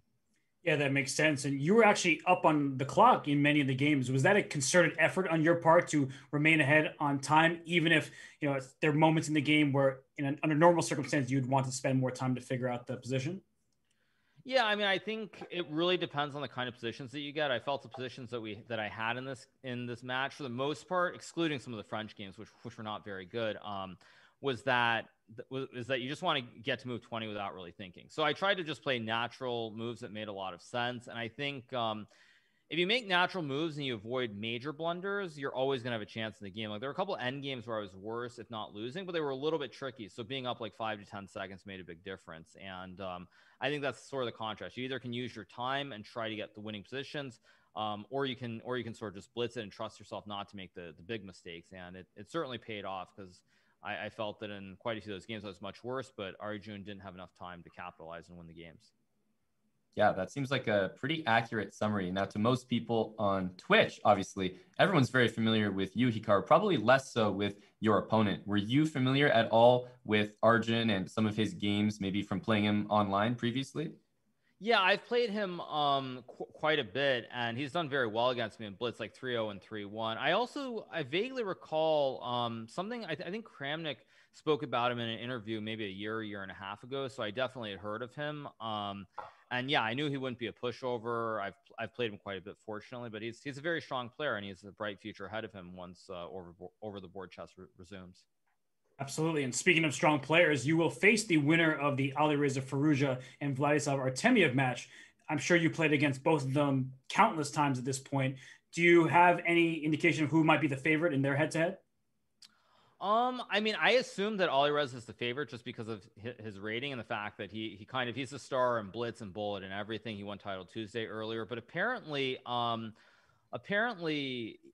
Artemyev has a plus record against him on both Lead Chess and Chess.com. So while I assume that Reza is the favorite, it seems that maybe there's some psychology there in their head-to-head, and I think it's going to be a very close match.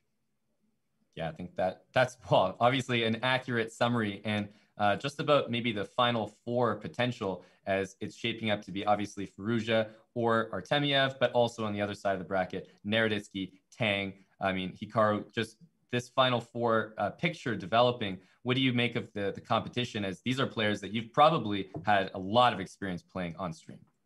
Yeah, I feel like, I mean, the ratings don't lie. There's a reason that we're probably the top four at the moment, excluding a certain world champion who doesn't play, obviously. I think, to me, I feel that Reza is the most dangerous player, assuming he gets through. And then Danya and Andrew, I mean, that's also a dogfight. Who knows who will win in that game? But really, at the end of the day, I think we've all played each other so much that it's not really, there aren't going to be that many surprises per se, in terms of like, you know what to expect from your opponent in terms of opening and the time usage. I think that sums it up. Hikaru, thank you so much for joining us, and congratulations on that really great performance, a dominant performance against a very strong Arjun Erigazi. So we look forward to seeing you tomorrow in the semifinals. Great. Thank you, guys. Thanks. And that was Hikaru Nakamura, Super Grandmaster, the most watched chess streamer on Twitch. And he moves on in this Bullet Chess Championship to the semifinals. He will await the winner of the next matchup that we have, Reza Farouja versus Vladislav Artemyev. You heard it from Hikaru himself that Artemyev actually has a very good record against Farouja, and yet Farouja is the higher rated player, I think better known to the public. So what do you think about that, Aman, as we get ready for that final match of the day? Should be very exciting. No question about it. I think this is the one that's going to be the closest head-to-head. We actually had an insanely close first match, but maybe people didn't expect it to be that close. This one, I think everyone is expecting to be, as Hikaru said, complete dogfight between these two players. First of all, Artemyev, in the interview just the other day, he mentioned he doesn't really prefer these no increment formats. He probably doesn't think of himself as the favorite, but when it comes down to, just playing the match, he's always there, full focus. He's all about business. Absolutely. And well, these are some of the best gamers on the planet. And if you want to use gaming skills in your career, Susquehanna International Group is a leading global proprietary trading firm that uses game theory and decision science to win in the financial markets. To learn more about SIG, visit sig.com/chess. And we have a great fight ahead of us coming up in our final quarterfinal matchup here in the Bullet Chess Championship. We have Reza Farouja against Vladislav Artemyev. This is two super grandmasters. As Hikaru himself just said, Reza, you're known as this absolute monster, but I think Artemyev, he'll have something to say about this, as he's won several of the recent Title Tuesdays. I think he said he's won 3 total, or was it 5 total? Whatever it is, it's a lot compared to most other people. So I think that this will be a very hard-fought battle. I wouldn't be surprised if Farouja comes on top. I do think he is the favorite, but something about Artemyev always makes me want to bet on him. Yeah, Farouja also, speaking of Title Tuesdays, he also won today. Yeah. As far as I remember, I was watching that earlier. So obviously Farouja in good form today. And I think it's no secret when you're playing good blitz, you're also generally playing good bullet. Like, it sort of translates to all areas. So good Title Tuesday performance is exactly what he needs. About to get into this match here. But I think Reza is going to be very, very prepared for this match. He's full focus. There's something different about what we mentioned. A lot of these guys play each other on stream, Robert. But now that they're playing off stream, they don't have to, interact with the chat. That's not really something they're considering. I think that we're in for an even higher quality match. Well, Farouja won Title Tuesday today, as you mentioned. How much winning can somebody do in a single day? I mean, the answer can be a ton. I think Hikari won both of the qualifiers for the Bullet Chess Championship. So I guess it's possible to keep on winning and not stop. But I don't know. Maybe Artemyev said, enough for you. Now it's my turn. Right. Exactly. And Artemyev, this is a guy that people probably know a bit less about, but they did see that previous match, Robert, and it was a very exciting one, to say the least. So I think people are ready for more of that from him, getting Farouja in here. And speaking of Farouja, there is the match. It is underway, and Reza is up there with 33-60 at the official weigh-ins, Robert. Yeah, it's casual. Just another day at the office for him. And, well, Artemyev is almost 3,200 himself. What? Knight takes h4, this queen h5 check. What is this? Hey, everybody watching, do not play this yourselves. I repeat, these may be some of the best players on the planet. Do not play chess like this, please. And is this not a free bishop? I guess it's a sacrifice. What are we seeing? I thought these guys were 3,200s, Robert. Oh, gosh. And what is this? Black is up a piece. He takes on h4. No fear from Artemyev. He removes the defender of the knight on g5.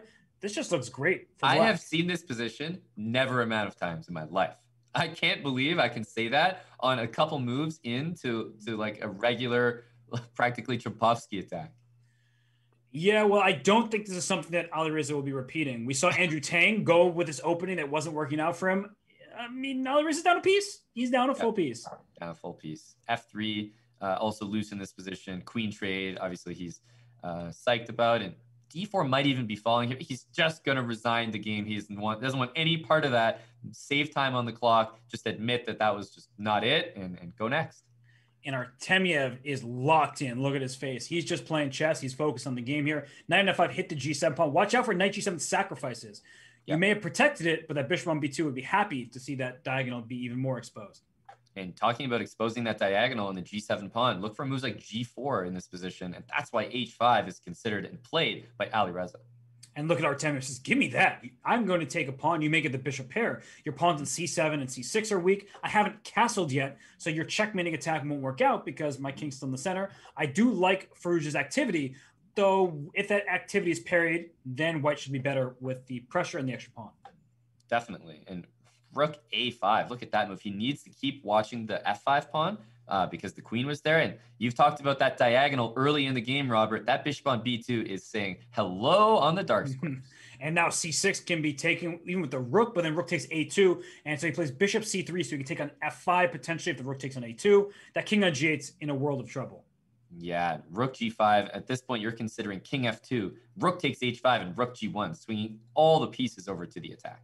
And he just goes knight e2 and trades. And at some point, rook takes h5 can be considered with queen g3 hitting the c7 pawn. He overlooked it. He can take that pawn. Yep. Rook e7 back. But the problem is, look how compact the position is. Bishop on h5 is hitting a pawn that's defended, otherwise trapped. He's going to take it, and he's going to take on f5 and then go knight e4. And he's just going to say, you may have an extra rook against my knight. I have several extra pawns, and my king is safe. Yeah, and rook f7, a good reaction. If black can trade queens, keep in mind that h-pawn runs. It can be scarier than you think. And he just agrees on the draw. That's a practical choice by Artemyev, who says, oh, I guess I missed some opportunities. Now I'm getting in some danger. You mentioned the h-pawn. Let's just settle on a draw. I have a lead. And we go to game 3, and it's kind of a Caro-Kann-Gurgenidze system. And I think it's a solid approach from Artemyev. And for Ali Reza, not exactly the style of position that he prefers. And that's a great, great way to describe Artemyev, I think. Practical, very practical player. And I think you're going to see that in the games today. Bishop e4, and he's guarding f3. We've already talked about how double pawns, especially in front of your king, not something you want in bullet, no less. And look at this, knight e5. It actually gives up a pawn because you can take a bunch of times in e5, but your bishop on g4 is about to sit on h5 and be uncomfortable. Your dark squares in front of your king would be weak. And that's why Artemyev, practical player, did not take that knight on e5. And is this, first of all, f5 pawn loose, but f6. f6. What a reaction. Like, just to even think of that. c4. Okay, you can take on g4, and, well, you're at the very least even in material, and the c4 pawn is hanging, as you were just mentioning. So I think that Artemyev can be perfectly happy about this. 100%. And that bishop on h5 was not looking so good, but Artemyev transformed that position around completely. And look at this, rook d5. I wouldn't have left the back rank, but I thought my rook on e8 needed help. And f5. I mean, the guy is just playing classy chess right now. Yeah, the rook on a1 is loose there, and he's getting the f5 break, the bishop on g7 opening up, and all of a sudden it's the white bishop that's locked in. And queen e1 checkmate was a threat. That's why the king went to h1 to block on g1 the bishop. Oh, look at that bishop, Robert. Everyone pour one out for that bishop. It's never getting back in the game. That is as sad as it gets. Oh, the rook is trapped too. Robert. No. Every piece is trapped. And rook d7, rook d4 is mate. Oh, he just my resigns. goodness. He resigns. That was brutal. He resigns down one pawn, but all of his pieces were trapped. My God, I've never seen a position with like relatively equal, like only one pawn advantage for Artemyev. But you could chalk that up to like a -10 position because the rook, the bishop, they're not playing chess. Wow, that honestly was maybe our game of the day there. That was a really impressive turnaround for Artemyev there. And right now in game 4, he's up 2.5. He gets himself the c4 square, trying to go to d6, hits the rook, hits the pawn on b5. But if you take on b5, your knight would have been trapped, which is why I took that bishop. Yeah, bishop on h3, so strong. Watching the c8 square. Might not look like anything, but that's an operative square for the c file for the black pieces here. And he goes bishop g5. He wants to get his rook over to c1 because that rook is coming to c3 for black. But rook c3, rook c1 is his idea, but I wouldn't just take. I would leave that rook there. If you take me, I get a pass pawn. Look at that move. Bishop h6, and the c1 square undefended. I can't believe he's going for this. Yeah. That c-pawn looks very scary. Oh, but I guess if c2, queen c1, then knight e1, and that pawn can't be defended. Wow. So I guess black was maybe supposed to go queen takes c3, queen a3, but hindsight 2020. Yeah, that was such a natural move, and all of a sudden Artemyev can play king f1 and queen takes c2 if he wants, but the a3 pawn is still going to be dropped. Right. Yeah, you want to play knight c2, but you're walking into a pin. And the reason he hasn't played knight c6 is queen c2 hits that knight.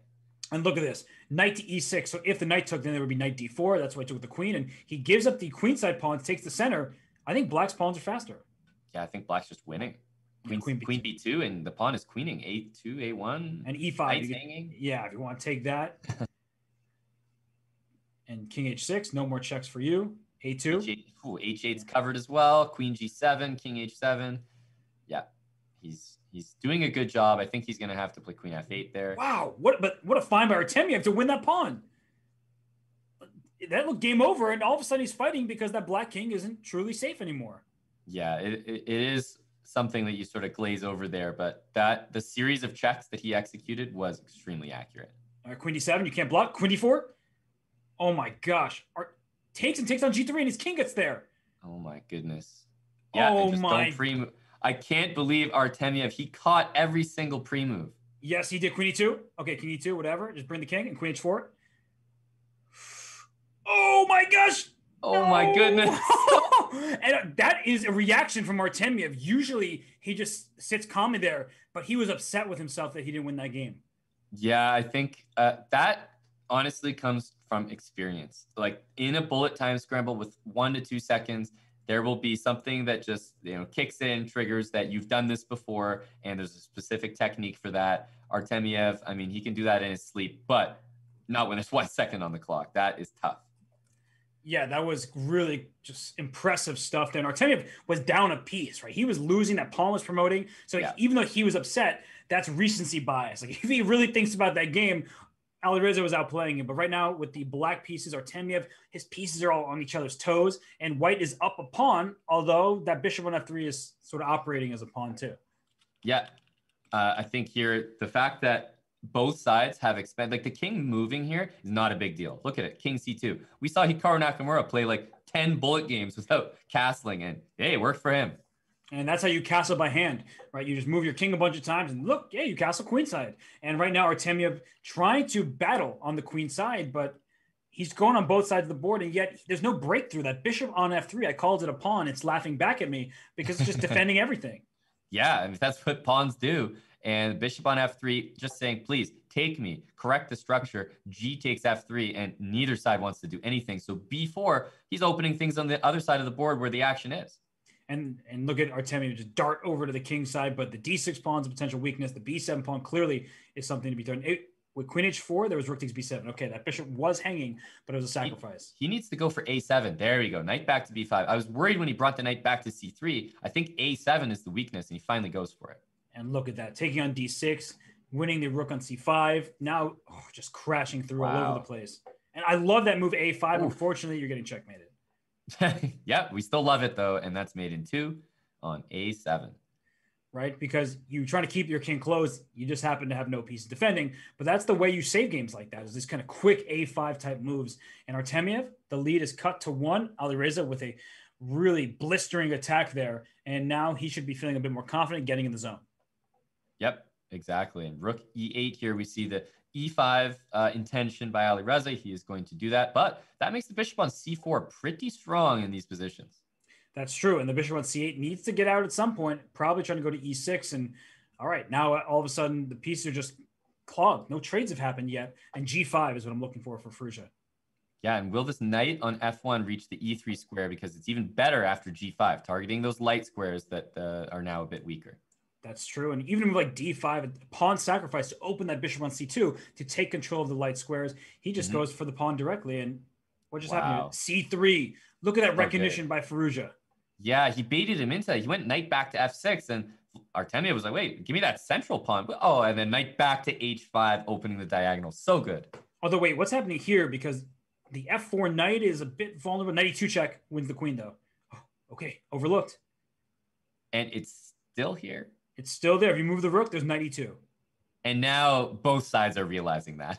Yes. And so bishop d1 was played. If you take on a1, he just takes back. He needs a knight. I feel like it's not the worst, though, because g4 is hanging. This is actually maybe okay. Can you just take on g4 right now? He does. And the h2 knight will take, and the h6, f6 squares. This is dangerous. This is not that bad. Oh, queen knight d3. f1. What a move, though. Queen d3, just ignore all these possible attacks. So knight d4, good rerouting. They both have 15 seconds. It's anyone's game. 100%. Okay, where's the check? Queen c1. King h3. What a move to play. And e5? Queen takes e5. Yeah, no way this can pan out. Your knight's actually trapped on f6. I can go to h7, but then queen f5 check. He almost came back in that game. That was a really nice game by Reza, though. Yeah, it was. And moves like king h3 just shocked me because I'm just moving my knight around. He's like, I'll move my king up. I'm safe. And right now, Farouja going for an obscure opening where I don't think white has any advantage in terms of a classical chess dynamic, but he's making quick moves. Yeah, and that's the thing. In bullet, there's that fine line between the best move and the quickest move. And sometimes they align perfectly, and you play the best move very quickly. That's ideal bullet. And look at that move. Knight to b8, bishop c6, knight to d7, and he plays f5, just kicking that knight out of there. The e6 pawn is a target, and it's captured right away. But d3 is also hanging at some point. Oh, and Ollie has the same reaction as I did. He baited him in there. You were saying E6 weak, and well, you're 100% correct. Rook E4 is a great trick to try to use that pin from H5 to D5, but Artemyev, too clean. He just says, yeah, Rook D8, and so what? And yeah, so what is right. Look at him. He's barely blinking. He just, all right, that's my game, 4-3. This really feels like anyone's match. At the start, Artemyev was winning game after game. Then Reza, he found his form. And then Artemyev says, hey, you think you have a free pawn, but not so fast, partner. My tactics are A+. Yeah, and we knew this was going to be a close match. I didn't know it would be this close. They are trading wins at this point, and every win feels like a tactical skirmish. And look at Reza's rating, by the way. All threes across the board. And we have trades here. Rook E3, make queen D4 next. Try to kick that knight out of the center. Okay, there it goes. Queen D4 makes a lot of sense. And D5, I think that's a move you're happy to see as white. Yeah, that's an isolated pawn there. The bishop on G2 will stare through the knight at that pawn on D5 eventually. And, well, maybe you can, if you take knight F5, so watch out for that. Yeah, knight F5, the intention, queen F4, and now he wants to play rook D3, I think, and that's just nice rerouting. And there's E4 for white. There's knight G4, knight takes G6 right now. Oh, okay, didn't see it, but knight takes G6. It's a typical tactic when queens are staring at each other through a piece. Yep, now not possible, though. No, would not go for that. E4 played instead, and, well, that knight has to go to G7. And what's he waiting for? Just trying to figure it out. I was looking for other squares, but G7's the only one. Honestly, maybe he was worried about getting back rank mated. It's like funny enough when your knight's on G7, you have an escape square, but it's taken by this awkward knight. Although now the position's changed completely. What a brave move to allow a discovered check and a rook H7 mate, but rook G4. Rook G4. Oh, this also should work, right? Yes, you take the rook here, but obviously it's better to win a piece than win the exchange. Right. So he'll be happy. There's like take on B7. Okay, white's still fighting here. You have a pawn and a knight for rook. A knight D5 check you have to watch out for. Rook A5. Keep that pawn on A7 under threat. And the clock. Extra time for Artemyev. Yeah, and the pieces are trying to coordinate on F2, and they've done a great job. Here comes H4. Speaking of trap pieces, that knight on H1. Every single game. Yeah. You have to play F3 here, and the problem with F3 is you want that pawn back on F2 now to like help your king. Exactly. So unfortunate. And this is, I think, going to be a fairly easy win for Farouja with time ticking down as well. And he's ahead on the clock right now. Yeah. And we are about to have halftime. It looks like this will be the final game. And what an appropriate final game to have. Yeah. Oh, it's not over yet. There could be a stalemate. It's not over. I think Farouja is just going to do what usually you do in bullet. Instead of trying to convert that on the board, you say, look, I'm pre-moving, you're pre-moving. I have a little bit more time. No sense in making this complicated, trying to play actual chess, Robert. Let's just keep this to flagging. And now it is 4-4. It is clear that it is anyone's match. Aman, it's harder to say in this match compared to others of what the players need to change. So if you take those last 8 games into account, what do you think each player can improve on, and what do you like that the players are doing? It's incredible. Like I feel like we're dealing with 2 very tactical players, but one thing that I will point out is that Farouja is a little quick on the drop, I feel. A few games, he's taken something from Artemyev, and it's been a total bait, and he's had to resign the game in like 10 moves or in the middle of the game, and this is just handing games to his opponents. So in a complete game, I think Farouja has had the more impressive performance, but Artemyev is getting him in these tactics, these quick forks, these opening tricks, and that's what's keeping this match level right now. So if Farouja changes that up, I think he could start to pull away in just the complete game format. That's a good point, because there was that one game where he played queen takes F5 and Artemyev went F6, and all of a sudden he took the advantage. And then, of course, when he went rook takes E6 and then blundered that rook, and, well, I missed it too. So I understand your pain, Reza. But now we have a 4-4 match, both sides playing well, tactically alert. I would say a little more alert is Artemyev, but Reza playing those quick games where in time scrambles, he's been able to make his mark. On that note, we will take a break. There is so much action remaining. You will not want to miss the end of this Farouja Artemyev match. Stay tuned. We'll be back for more from the Bullet Chess Championship presented by SIG. I got into playing poker in college and really liked it, but never considered I could make a career out of it until Jeff Yass came and gave a talk at Harvard. Jeff explained that, yes, you can actually use gaming skills for your career and for something to do on a day-to-day basis, which was exciting at the time. I thought it was really cool. We can pretty much guarantee you that we will give you the best education. You will be taught all that we know in a very professional manner by expert teachers, and you're going to be mentored. And I like to think that there's no other place where you can get as much mentorship as you can at Susquehanna. I think that the main thing that everybody has in common is a sense of competitiveness and interest in gaming and strategy in general. I would say you're playing a game as a career. It's very satisfying to me that we've been able to employ so many people, give them not just an opportunity to make a lot of money, but to be with the smartest people in the world and to have a lot of fun and make a lot of friends and create a culture of reason.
And we return, ready for the second half of this match between Alireza Farouja and Vladislav Artemyev. The match is 4-4. These are the 4 and 5 seeds, so not too surprising that it's this close, but I think the way the games have gone, that's a bit surprising. So, Man, the players had their break. We're ready for play to resume. You mentioned right before we left what the players need to do. I think that Alireza has been baited a bunch, but for Artemyev, what maybe does he need to change?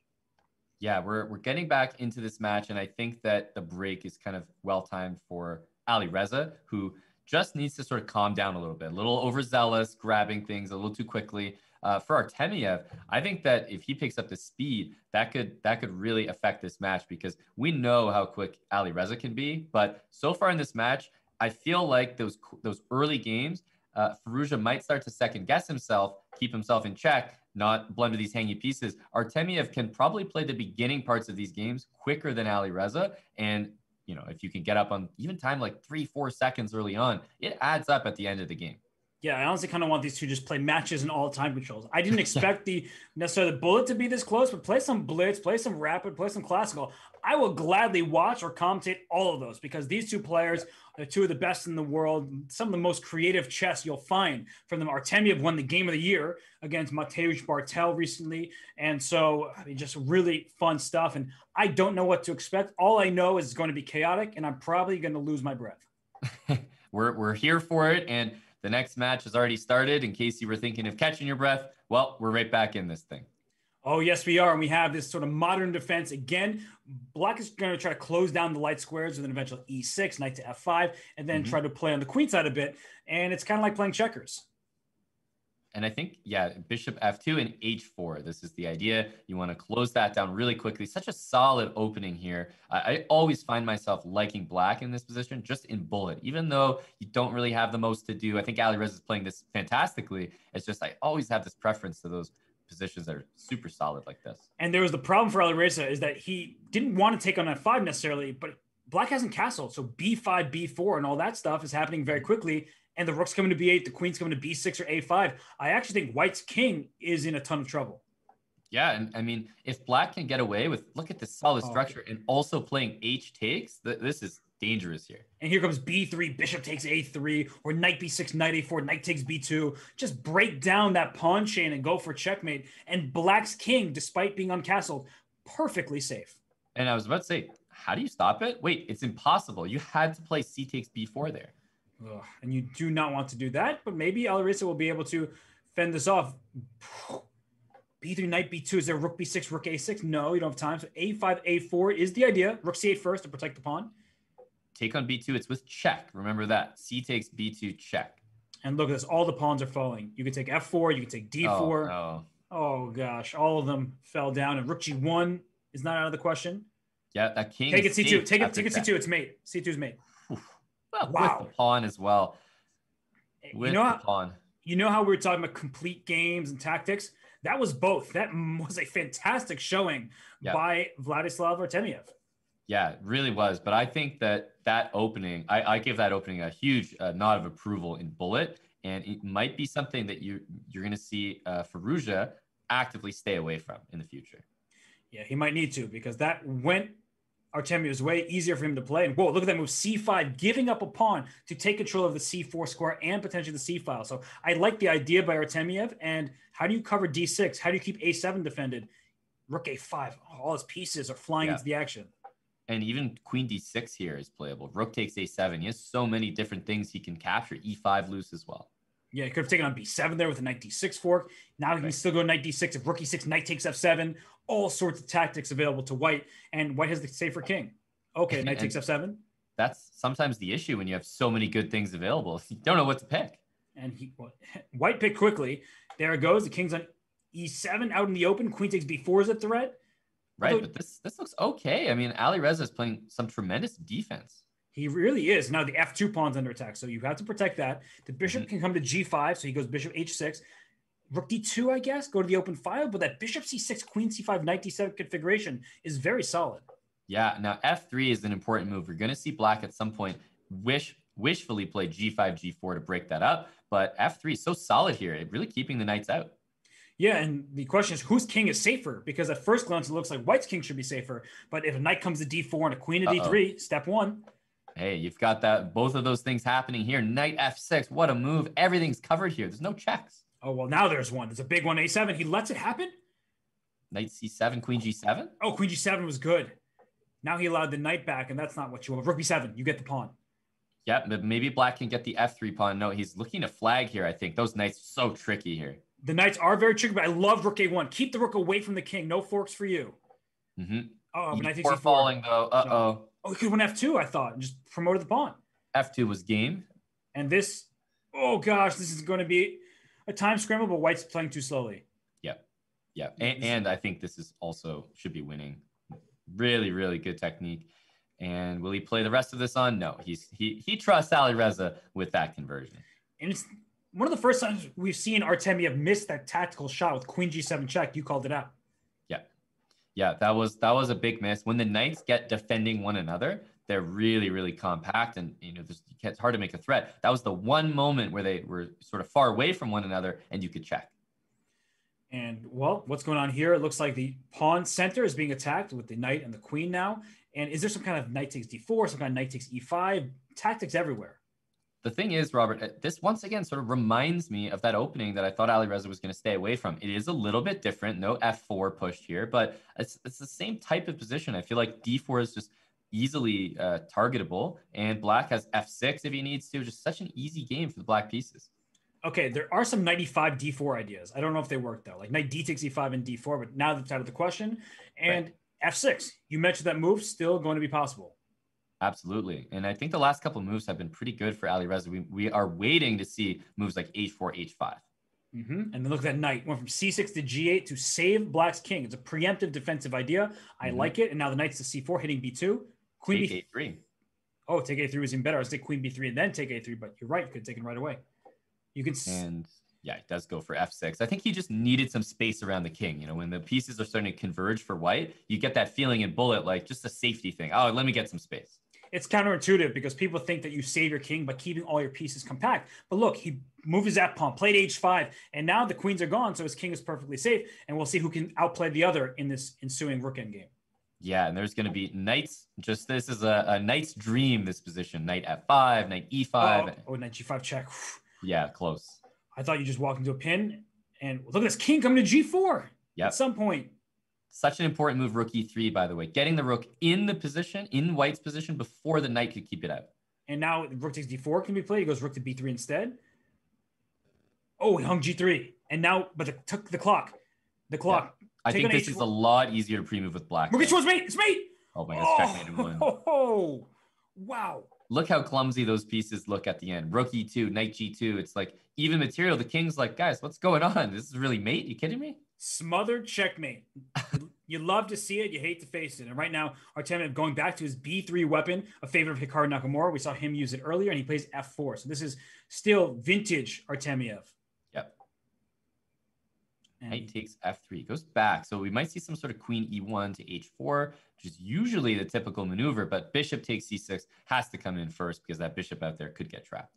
That's right. Now queen e1, but look at those bishops for black. Bishop on d6, bishop on d7, rook to g6 or h6, depending what happens. I like black's position.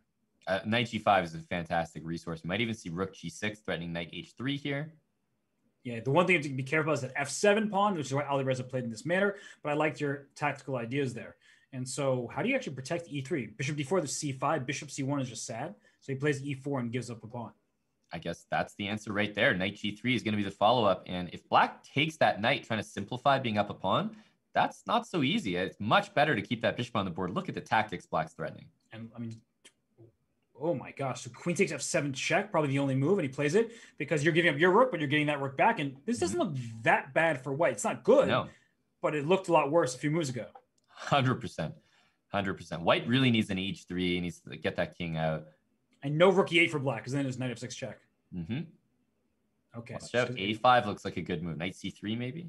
Ooh. Oh no, knight c3 drops the pawn, and a4. This is looking good for Alireza. And look at knight g3 found, so that if you take my bishop, I take yours, and 2 extra pawns, but there's these double pawns that are hard to push.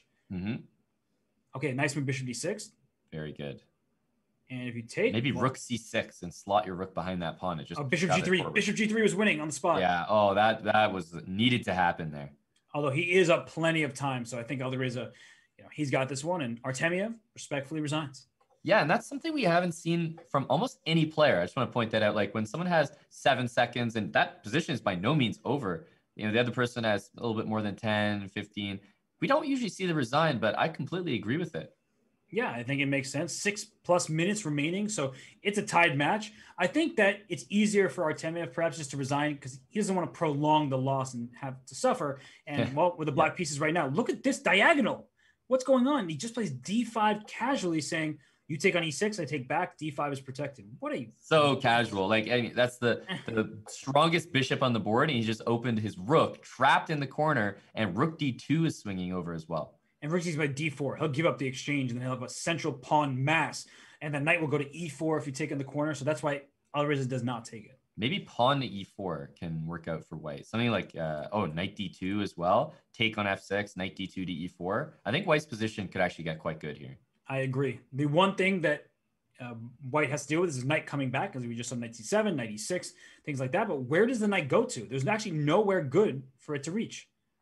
That's right. Bishop e7 covering c5 is ultra important. All right, so f4, that's a risky move. Just bishop f8, rook to e7 coming. And then knight to c5. Exactly. If this gets to an endgame, I like white. That knight is going to end up on d3. And wow, what a sacrifice there. Yeah, he trapped his queen, but it's not that bad. No, it's pretty interesting, actually. And rook takes f4 is a possibility, so you have to watch out for that, because they're rook f4, he plays it. Okay. And now rook h4 check is enough. Can you take on h4? Back. Oh, I guess you can. A g3 and rook e1. Oh, rook e1's like a mating attack. Oh, he goes here and then rook f4. It's so close though. Rook f4. He was rook on e7. It's still hanging. Oh my gosh, he plays rook f7. He finally moves it. Rook h2 check. Take on f3. Oh my goodness. And the bishop's still covering the knight on c7. That's unbelievable. So knight e6. Okay. He hung his rook again on f6. Yeah, that rook is just not going. Oh, the queen hangs. He hung his queen. And then the b pawn and the g pawn. Go. You gotta pre-move this. Take on c5. Oh, he's gonna take on a4. That's good. Take on c4. He's taking all these pawns. Yeah. And then, it's almost stalemate. Oh my gosh, he made it work. Checkmate. The bishop on h2, the hero, guarding the knight on c7. That bishop did everything from d6. It pinned the pawn. It allowed rook takes f4 and take on h4, take on g3. That bishop. There was like 7 hanging rooks in that game, and then the irony was white hung the queen once, and the rook took it. Wow. And let's see what's happening here. Wait, did these two play in the Speed Chess Championship? Didn't they go down to the wire? I feel like the answer has to be yes to that. I'm getting to flashbacks. I've seen a match as good as this before. I feel like they went down to the very last game, but I'm not. Too many matches have happened. But anyway, We're in this one. Queen g7 is mate, so play bishop f6 to stop that mate, and he plays f6 instead, which weakens the light squares in front of his king. It really does. And I was about to say knight h4 was going to make you regret that almost immediately. Queen g6, knight f5, and hello threats. Knight h6, bishop f6, Robert. Knight h6, yes, indeed. You can't take because the bishop f6. And I realized I was mistaken. It was Fedoseev, not Artemyev in that match. My apologies. But this one is going Artemyev with h4, h5, h6. Yes, you called it, and you called it. Here it comes. So he can even allow the queen to be captured on g6 to open the h file. He just trades this way and is playing up a pawn. Yeah, he's just playing f3, g4, king f2. And Alireza is fighting really well here. Bishop d3. Wow, that's a fork. Nice move, rook d2. You take on f5 twice. You lose the d5 pawn with check. Right. So repeating moves. Time's even, by the way. There's no way Artemyev wants to draw. No, he's actually up. Now he's not up in time anymore. It's going to be like that. It's going to be a seesaw. Remember, knight g6, bishop d6. Yeah, I want to play knight g6 and e4, maybe. e4. Okay, he doesn't go for it. e4 is an exciting move. So rook c2, bishop d3, rook c3. You get out of this? Just barely. Yeah. But just barely is enough. Hang on, bishop e4. It's almost mate for both players. The king can slide to h3 safely. Yep. He can't go to f4, just rook f1. He's got to go f2 if he wants to win. Yep. And I'm looking at the clock. I'm looking at the score. I'm looking at how much time's left in the match. There will be time for at least one more game after this. And there goes the H-pawn. Push it. You don't have time, Artemyev. You got to go. And Alireza with a crazy good defense. Oh, we hung the bishop trying to attack there. And oh, my gosh. Artemyev, can he make it? Yeah, the rook's too good. He should be able to do this. And if Artemyev sees the match clock, he can win already. Yep. He can just play this out. He can just win. At the end. This is one of the matches where I've been so intently following the games, I didn't even notice the match clock myself. So I would be impressed if either of these guys knew what the heck was going on. Yes, because every game they've been throwing haymakers at the other. And while that one went Artemyev's way, Alireza needed that. And it looks like Artemyev is going to make his way through to face Hikaru Nakamura, because 55 seconds and counting down right now. And look at that. You mentioned 55. The reason that he's playing so fast is he saw the match clock, I think. And he knows, Robert, basically the match is done. He literally has to pre-move the whole game. He's playing pretty well. He's playing well considering he's not spending time. Take on b5. This is like a really good game by him. What's going on? Yeah, he has up these queenside pass pawns, push those things. Yeah, I just play b5. Like, don't even calculate it. You may as well. And I know Artemyev is a respectful guy, but if he blunders something, you shouldn't resign, buddy. You should keep it going. Yep. And look at Queen B. This is, I mean, a really great game by Reza. Beautiful game. And Bishop C5, and then push the pawns. A case of too little, too late. Bishop E2, Knight King C3, F1. King Clutch F1. And oh my gosh! Oh no, he resigned! He resigned! No, don't resign! Oh my gosh! And he left in time for one more game. He's trolling. What are you doing, Vladislav? Why would you resign? Oh my, he's too respectful. Or he's just gonna do some like Russian mic drop and just beat Farouja here and just be like, in Soviet Russia, game beat you. Oh my gosh, I cannot believe that just happened. And Reza actually needs to play a little more slowly. Believe it or not, he needs to calm down because he's probably on edge from that previous game when he's moving instantly every turn. He just needs to win this game. This is the final game regardless. So you just need to win. Exactly. And he's in trouble now. Yes. Some kind of knight c7, knight d6, something or other, f4, f5. I like what you're thinking. It's just f4, f5, and the rooks get involved, and this is painful. Oh, okay. Where's the goods? Where's the goods? Take on. Oh my! Look at him. He doesn't take the rook. He wants to keep that pin alive. Is this gonna pay off? He takes queen d2, but hang on, knight e5 coming. Wait a sec. How do you end this game? Like this is a contest. 96, knight g5, knight h3 mate. Watch out for that. Up on time. 96, step 1. Yep. Step 2. No. Oh no. H4, knight h3, king h2, knight g4. The king could take the knight on h3. Barely escapes, but maybe, I want to play something like h5 and get it ready, but it just doesn't work. Oh, and the problem is he can't. There are probably some perpetual checks for Black. He can't afford a draw. He needs to win this game. It's about even on the clock. I think I like Black's position because knight g4 and knight e3. That's a big fork, and you can't stop it. Yep. You got to move fast here if you're Artemyev, and that's pre-moved by Reza. He knows what he needs to do here. A4 though, keeping the pieces out. E4. E4. You got to play it quickly. Okay, king goes somewhere.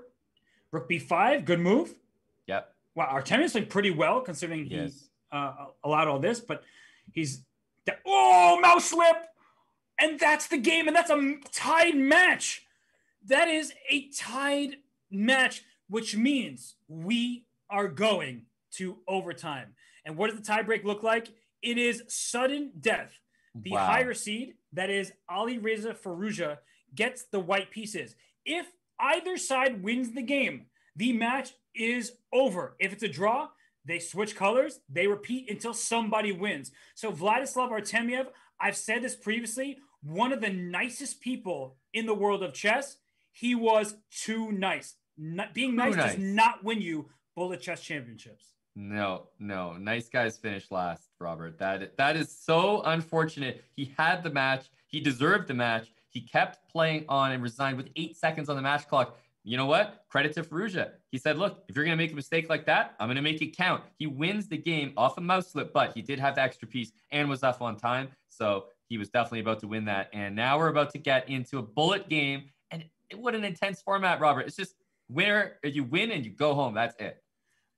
I just can't believe it. And I'm trying to think about this. Reza is probably jittery because he was playing on pure adrenaline those last two games, right? So he's nervous. He needs to calm down because now it's anybody's contest. For Artemyev, for no better word, you're pissed off. Like you were winning the match.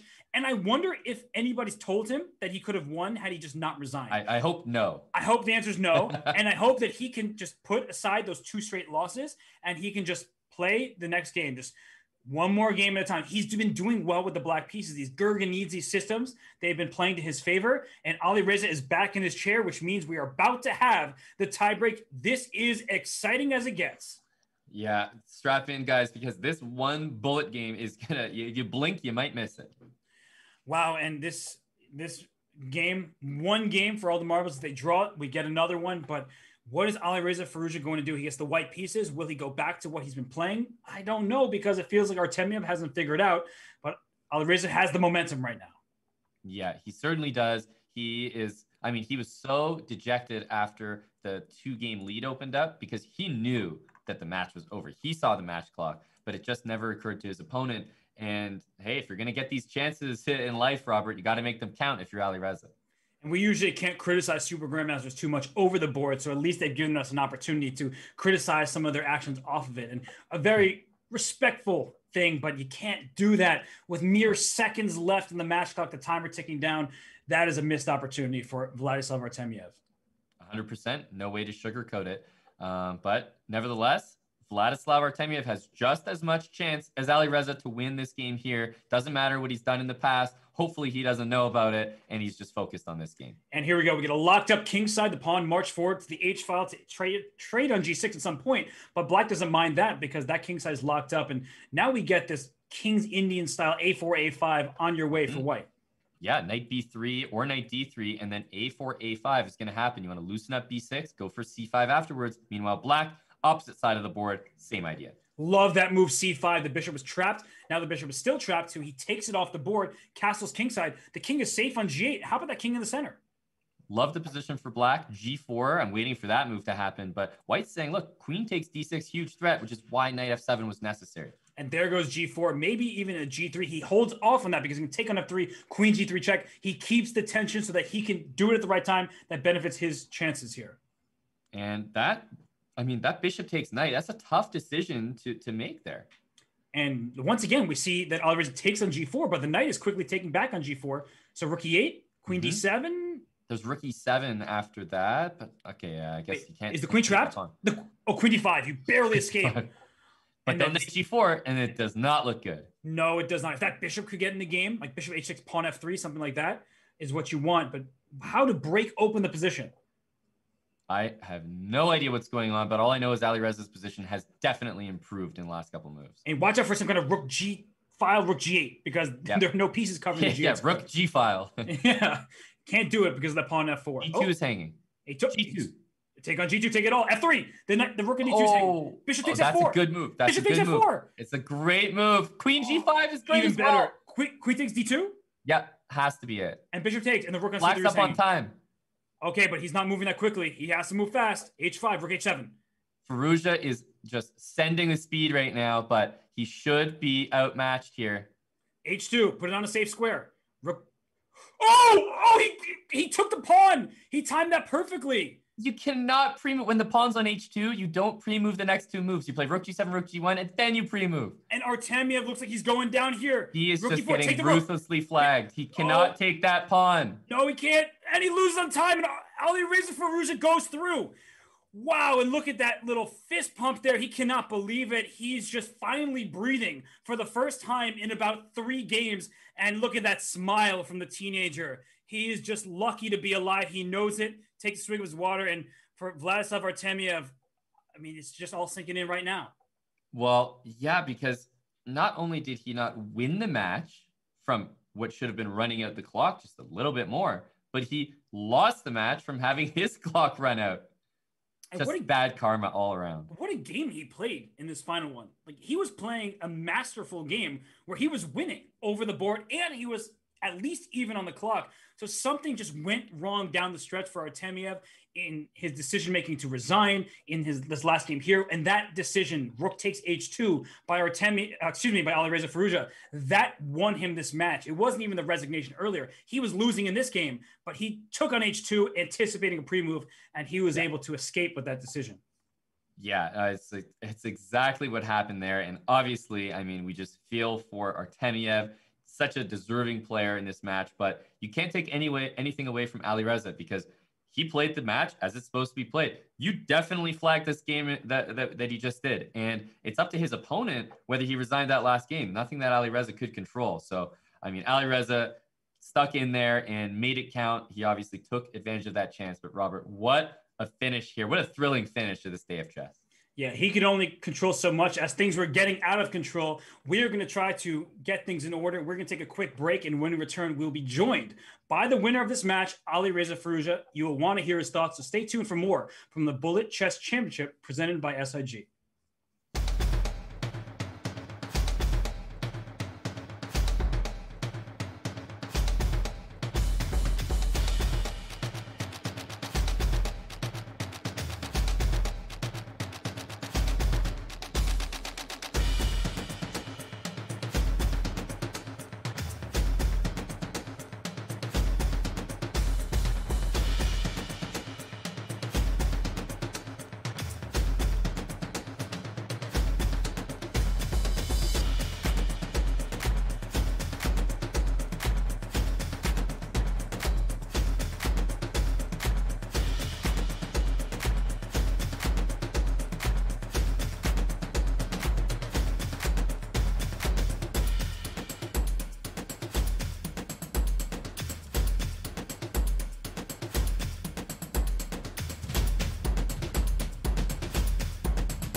And welcome back, everyone. We are joined by Grandmaster Reza Farouja, victorious after a match that, Reza, let's be fair, at some point, did you think that it was just all over and mathematically you had no chance to come back? Before the last game, right? The last game that I won, I checked the timer, and I thought that if I pre-move all the moves, I have chances. So that is what happened exactly. So yeah. Reza, isn't it kind of funny that you played maybe your best game when you pre-moved all the moves, right? You had a really good game. Right, yeah, of course. No, at that moment I thought I'm going to lose, but yeah, okay, maybe the pressure was off, so maybe that also helped a little. So yeah.